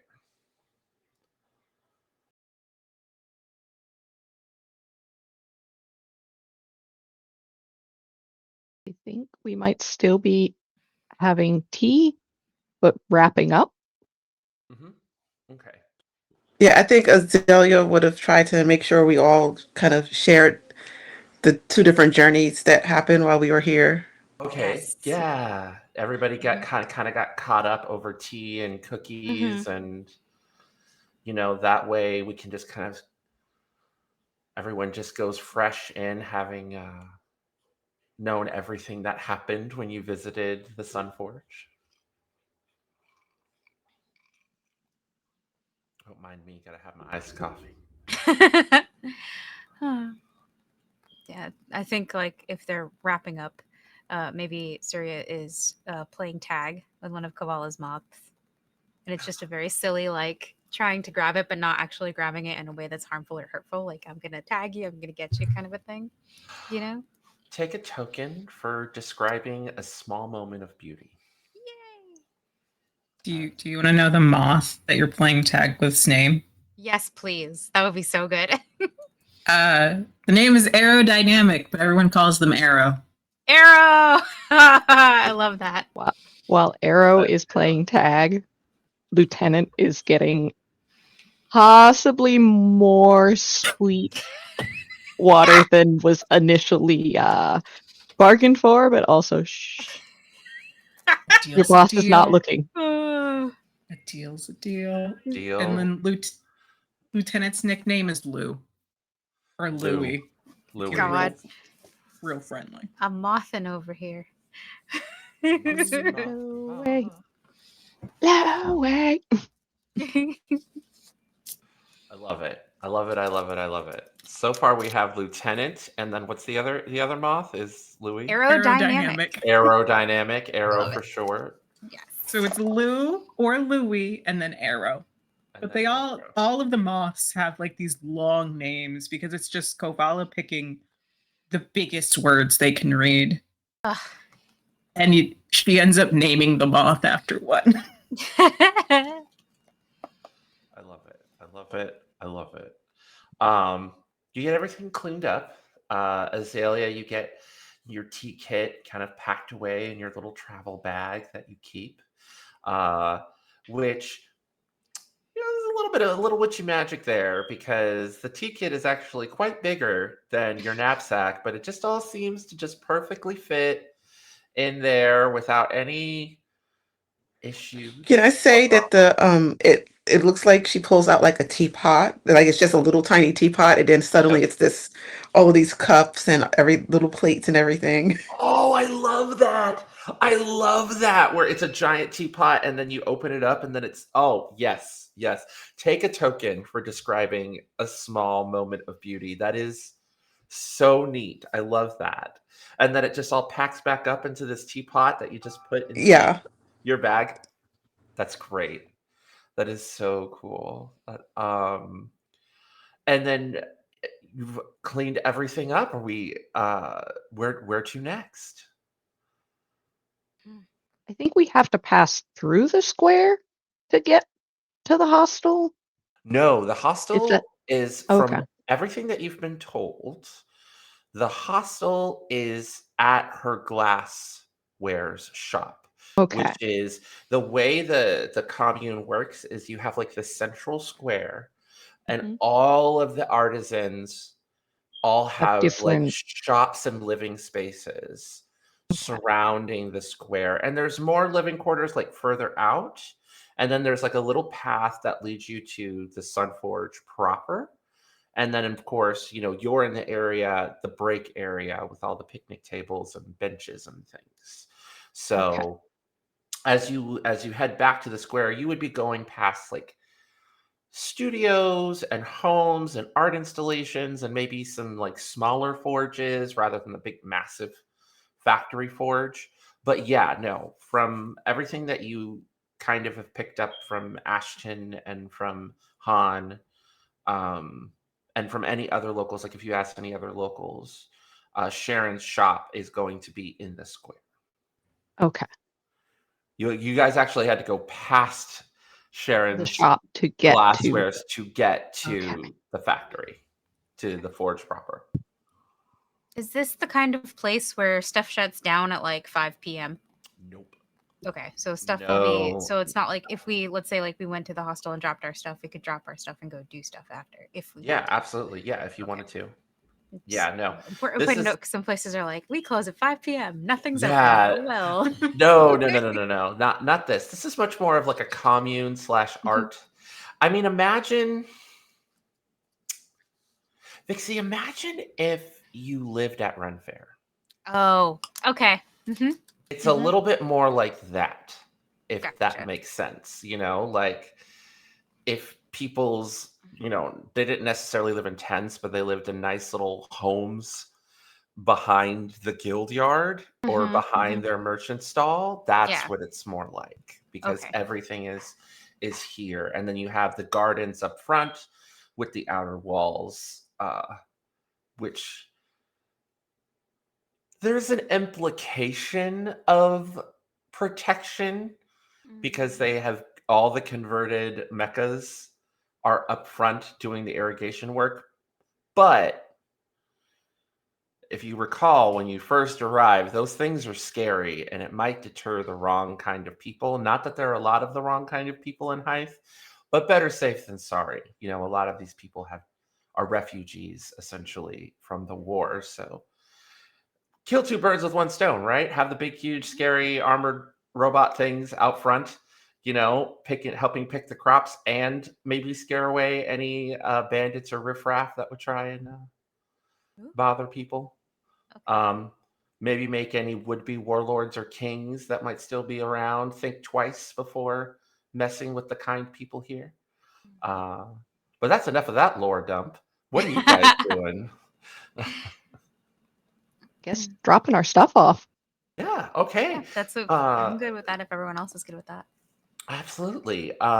You head back to the square and people will point you to Sharon's shop, and it's this the front of the shop is not completely indoor. It's more like there's like an awning, and there's like an indoor kind of sort of like tent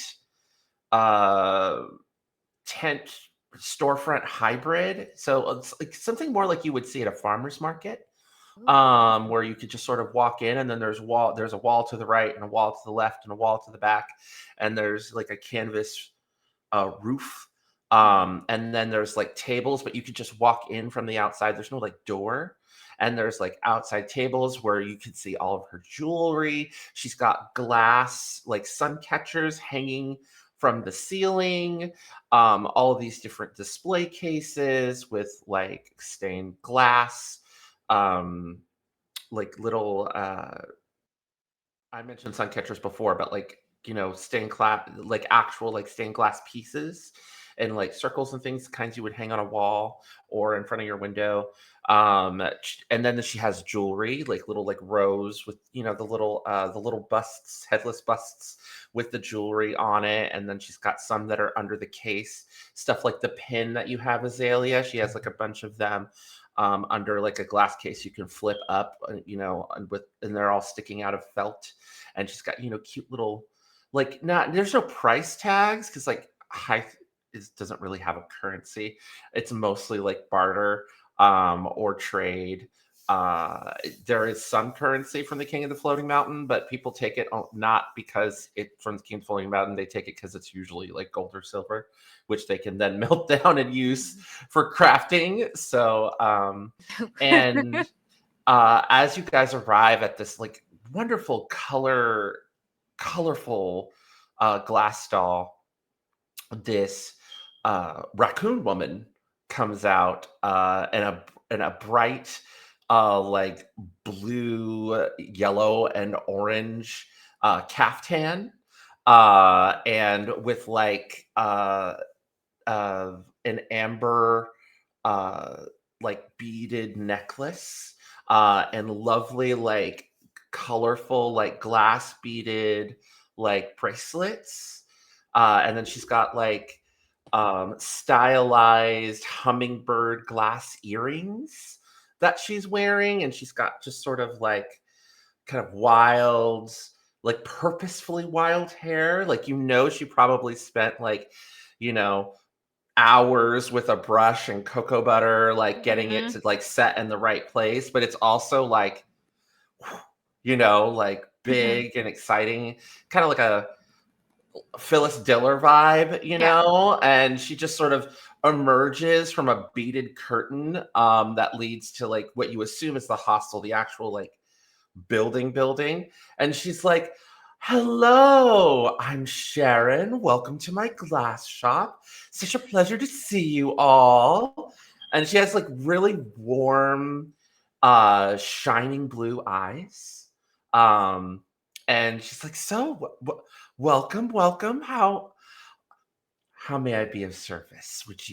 Are you here to barter for some wares? Do you need a place to rest your head? I see that you're newcomers." Suriya's Ash told pupils us have to say dilated. thank you. What's that you say, my dear? Oh. I'm distracted by your friend's gorgeous yet dilated eyes.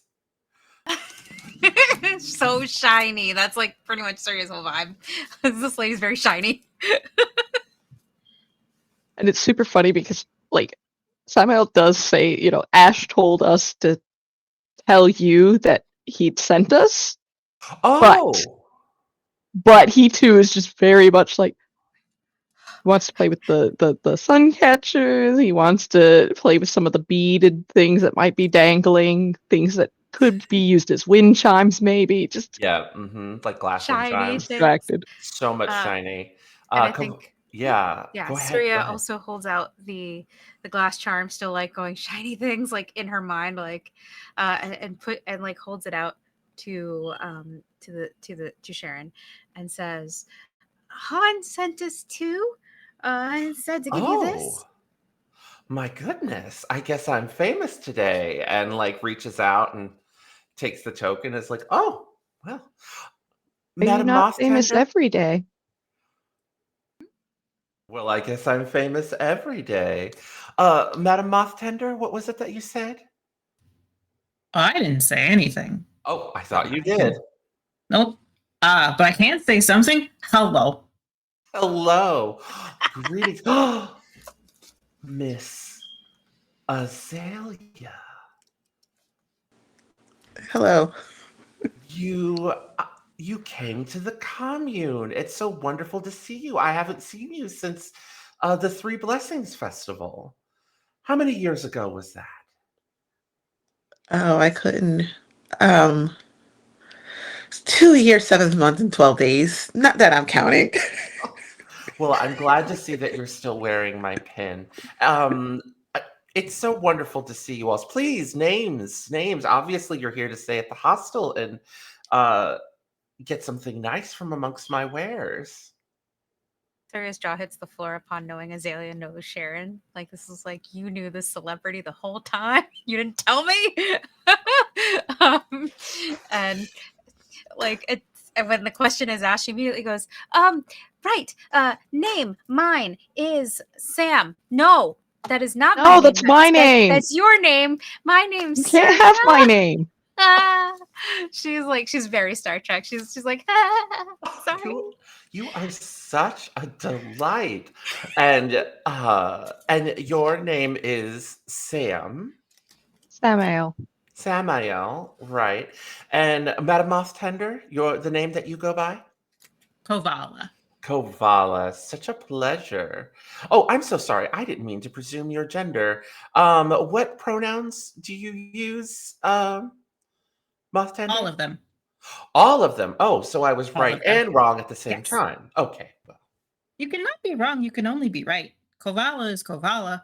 And if the message gets across, if you want to use one or the other, then it's delivered. And that's my job. Ah, fantastic. I am so glad you're here. I have several letters that need to, and packages that need delivering. You don't mind taking them after you're done with your stay at the hostel? I would love to. I have to go get them from the big guy at the forge anyways. So I can just take Such a talent. I just wish he was a little less grumpy. And you see her pull out, there's a pocket, like a hidden seam on the front of the of the caftan, and she just goes whoop, and she puts the coin right in there, right above her cleavage. All right, now. Speaking of grumpy, in the background of this conversation, Samael is shooting Suriya the stinkiest look because you can't have my name. That's my name. You can't have my name. Suriya's looking sheepish because she definitely forgot her own name and borrowed Sam's because she was so starstruck. So, I am going to leave it up to all of you. Would you like to see your accommodations first? Or would you like to pick out your new Sharon exclusive glass trinket first? I vote trinket. We have one vote for trinket. How about you, shy young man? Samael, I mean. Yes. Yes, please. Trinket? Trinket. Another vote for trinket. 3? Is that 3 for trinket? Yes. I'm sorry, Azalea. But it's simple majority. Don't worry. I understand. They're just so I'll be quick, I having such a promise. good day today. So I have sun catchers, I have jewelry, I have stained glass pieces, I have game pieces made of glass. I even have some dice that I've made out of glass. And they're heavy reinforced glass, so you can actually roll these on soft surfaces and they won't shatter. Ooh. Soft surfaces. So felt, wool, no stone, no wood. Have at it. 1, you get 1, just 1. And she unleashes you all on her stall. So, what does everybody pick out? Suriya's doing the grabby hands thing, the whole her whole little shudder goes through her body as she is unleashed on the store. Yep. And I think it is going to take her a while to pick some things. She is going to be going through all of the stuff. But I did want to get that reaction in. All right.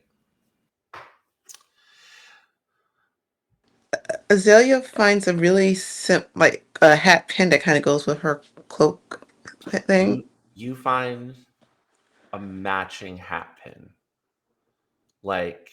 almost as if she had made a set. And Sharon, when you pick it out, squeals. Oh, I was hoping that you would see it.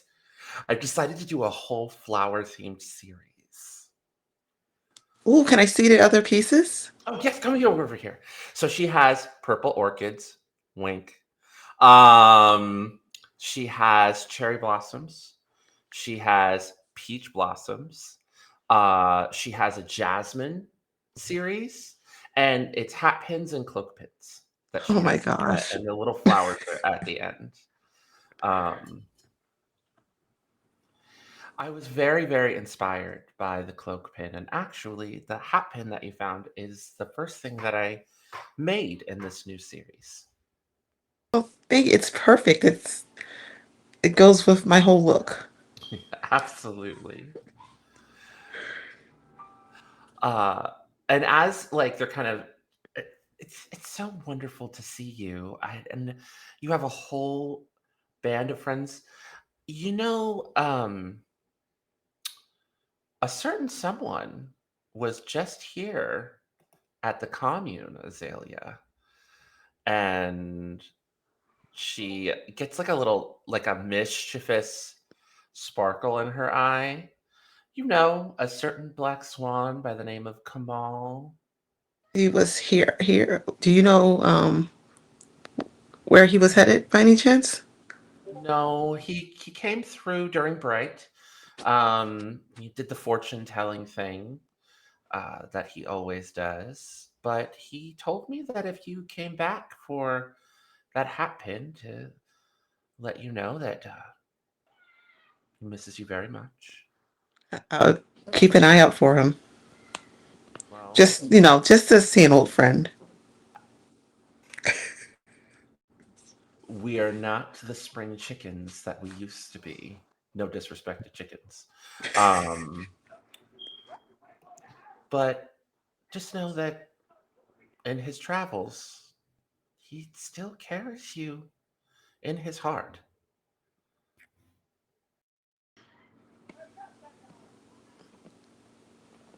I hope to see him again soon. It's been too long. Warms my heart to hear, dear. Now, what are the rest of you getting? As she nosily is just sort of looking at what you guys are looking at. I said I'd be Damn quick, it. but I lied. You see, he's kind of not sat, but just about sat in the middle between there's a couple of cloak pins that he was looking at. He's grabbed a couple of things and has kind of placed them in an array of cloak pins, a couple of bracelet type things, or one or two other sorts of bauble, one sun catcher, and then a string like it's not a whole bead curtain, but it's a fringe of beads, that kind of jewelry. Mm-hmm. And it's just I don't know what I'm got. You have excellent taste. You know, Samael, the token gets you one piece, but if you have things to barter, you can get more than one. I don't really have very much. Not that's worth this. You have anything I could do to help out? Well, if you're willing to stay a while, I have plenty of chores around the hostel that could get using. I am getting along in years, so I could definitely use a little bit of help. I don't want to keep you from the road, but if you were willing to help out around the shop for a little bit before you and your friends return, I would be more than happy to offer multiple of these pieces in compensation. Okay, I think that'll work. I'm going to set all of these aside, but pick one now, just in case.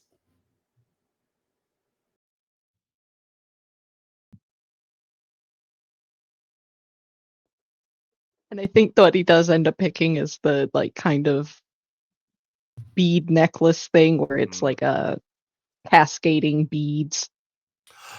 Good choice. And she pulls out like a piece of cloth, like a felted piece of cloth, and then very carefully puts away all of those items. It takes them off the shelf and folds them away and puts them away in a little wooden box that she sets aside. She has a cubby hole that has all these different boxes that all have names on them. And she puts away the box and pulls out a piece of paper and writes Samael and puts it and tacks it on there with a little bit of sticky tack glue that she keeps around for this express purpose. Kovala, what do you end up picking out? So I would like to spend a token. Okay. allow someone to connect with you on a personal level with her. Okay. And Kovala is going to pull out 2 items. One is the bauble from that they own of Sharon's design, which is probably about palm sized, or maybe paw bean sized. Yeah. Because Yeah. lion. Yeah. And then the letter, the beautiful letter from a lover, and just goes up and it's like, I think I need your expertise in helping me pick out what I would like. Okay. May I see this letter? Yeah. So I have someone special who I was thinking of giving this bauble to. It was in a package that I had delivered, but then they tipped it to me because they were very thankful. And so I've been treasuring it, and I was going to send it to my someone special. But then I thought, well, now I get to see the person who created it, and I thought maybe you could match something better to the letter. And then offers.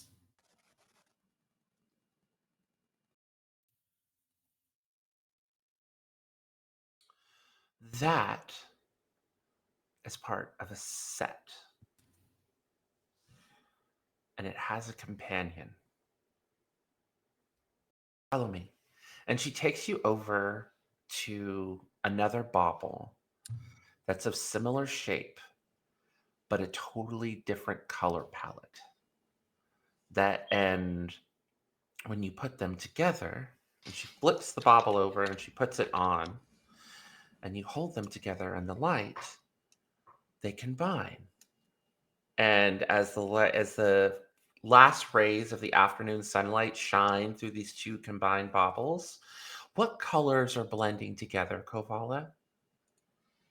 I think it's going to be this very like teal, light blue. It's kind of like a very early, like cloudy, but still sunny day of the sky. And then it shifts into the colors of a sunset on the other side. And it's kind of that like different times of day that you can only get by melding glass together and like basically swirling colors in a very specific pattern. See? And so, when the 2 of you are finally together again, you can share a moment, bringing them against one another and shining it through the light. You should send them that. But which half should I send them? Obviously, the one that I picked out. Okay. That one means so much to you. I'm Faye, and so do you. You're with me all the time when I travel, so. You're so precious. I think they're really going to appreciate the sunset. Okay. And then Kovala, like, just kind of tickles their mane a little bit, and another little moth. It's a lot smaller, this one, but it's still about the same size. Pops out and just like does the whole thing with the claw again. Is like, Zigzag, I have a quest for thee. Return to sender. Aww. And basically puts the little bauble and then a very short letter with the bauble in a little satchel and gives it to Zigzag, who is the specific moth that knows where the secret admirer is at all times. And Zigzag's little, like takes it in their little moth mandible mouth and then flies away with the package. Mm. And so, Suriya. Yes. What bauble do you pick?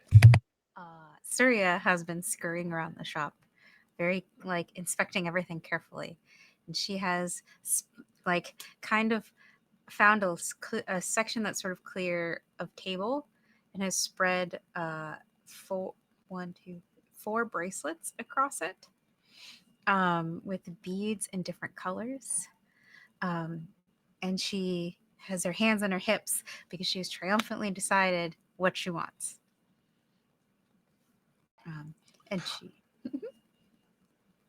Sharon waddles over, or sachets rather. Sachets. So, what would you like? I took my time, and I think that these are perfect. I'd like to take these, please.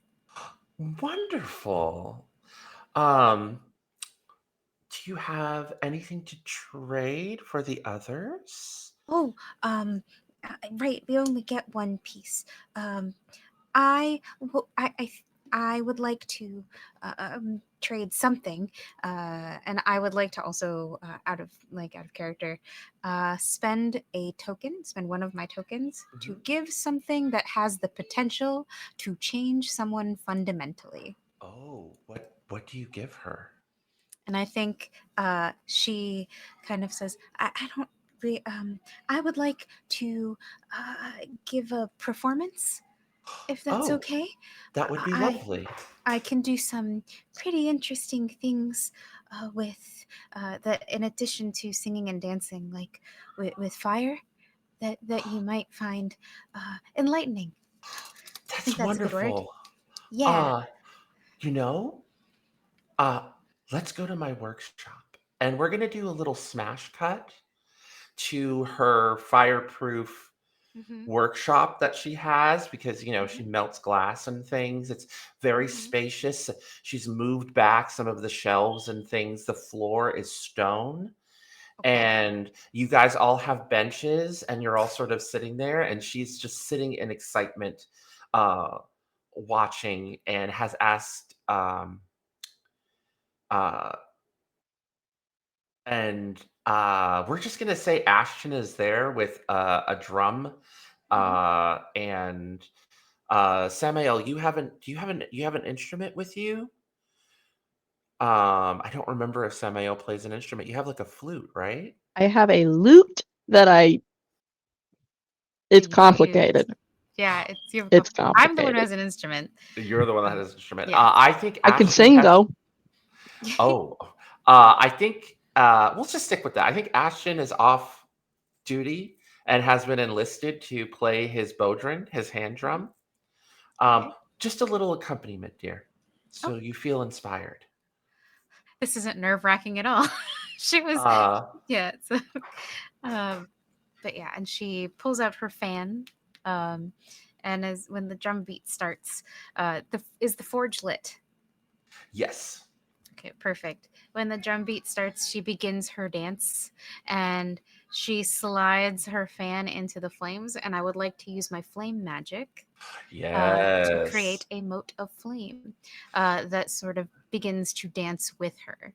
And basically, I'll spend my second token to do so, and so that means I'm out of tokens again. But that's all Right. right.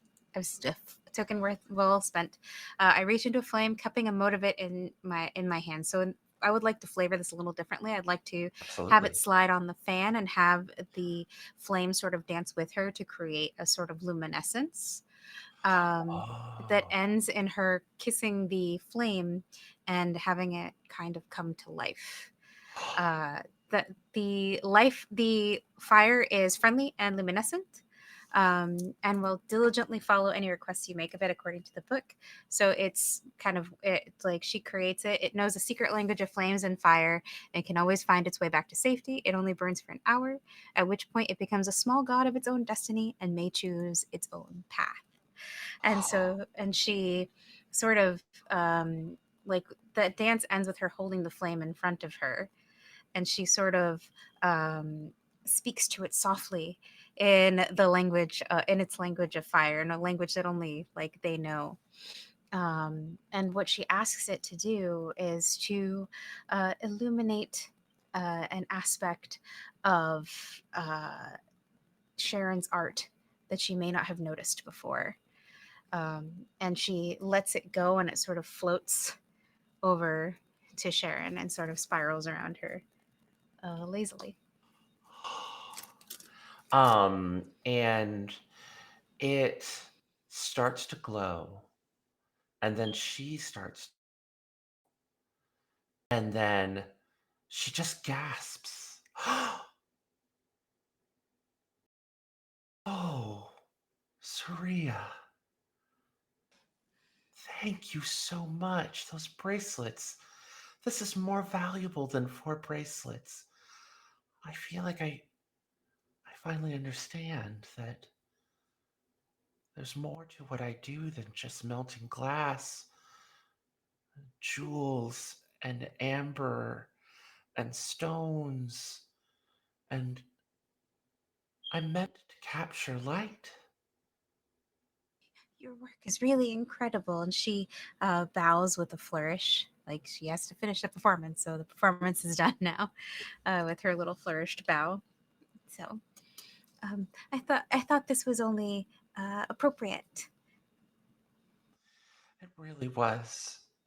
Thank you so much, all of you. Come, let's go to the hostel. I have down feather beds and yes, my friend? Uh, I'm actually going to I'm going through my bag, and I'm going to give a small pouch to Samael. It's it's like colored sands, different colors that could be used to add colors to glass. I love that. And that's Oh, I'm using a token for this, by the way, to Oh. solve the material need. I think that I don't know if it will or not, but I would like to do that. for paying for some of those other Oh. items. Yes. Yes. Yes. And I also have the cloak pin, please. So excited. Oh, my goodness. And she reaches out and she's like, you know, Sam, for this sand, don't worry about running any errands. You should just enjoy the hostel. And I will make sure that But I all of still those want to glass. help. Oh, and take a token for Yay! offering to help without expecting anything in return. And, you know, she leads you all into the hostel, which is, you know, a beautiful, colorfully painted, homey area with comfy down pillows and mattresses and hand woven colorful blankets, and it's just wonderful and cozy, and you're able to drop your things and spend the rest. She closes the shop and goes with you all from, you know, and you enjoy the rest of the day looking at all of the art and creativity of all of the different artisans in the commune, and that night you all get a wonderful restful sleep. Your sleep guided by a little luminescent living flame that decides of its own volition that it's going to stay. Yay! And with that, so concludes our journey in the Sunforge Refuge. Thank you all so much for joining us on the first leg of what I am hoping to be, and what has already been, an incredibly special journey. I am Okami. I have been your guide. And for my amazing travelers, please tell us who you are, tell us a project that you have coming up that you're excited about, and share one little piece of love for your fellow players about a moment that you really, really enjoyed. And let's go ahead and start with Vixie. Hey, everybody. My name is Vixie Belle, and I'm your friendly neighborhood player here at the table. Thanks so much for having me. I had a great time in this game of Wanderhome. And yeah, you can find me over at the Pocket Dragon Pub, where I play and run games. And currently coming up, I have quite a few projects. You can find the full list on socials. I just posted that over on my Instagram. You can find me at Vixie Belle or at Pocket Dragon Pub. Either of those things, you'll see this pretty face. And yeah, my most current project is you will find me here on House of Dreams for the foreseeable Sundays, at least through April, playing in this Wanderhome campaign. And you can also find me over on Mayhem Gaming, playing the Wild Sea. So I go from playing a mongoose to a succulent. I love it. Flora and fauna. You get them all. Anyway, yeah. So again, full list is available on my social media platforms, and you can find me over at Vixie Belle or at Pocket Dragon Pub. And I would like to popcorn on over to my dear cousin Sam. Tell us about yourself, Forta. Hi, I'm Hi, I'm Forta. You can find me on most of the internet at Forta-Ver. That's Taveer, with or without the dash in between. I illustrate, I play games, and tonight I played Samael, the Mongoose Exile and cousin of Suriya the dancer.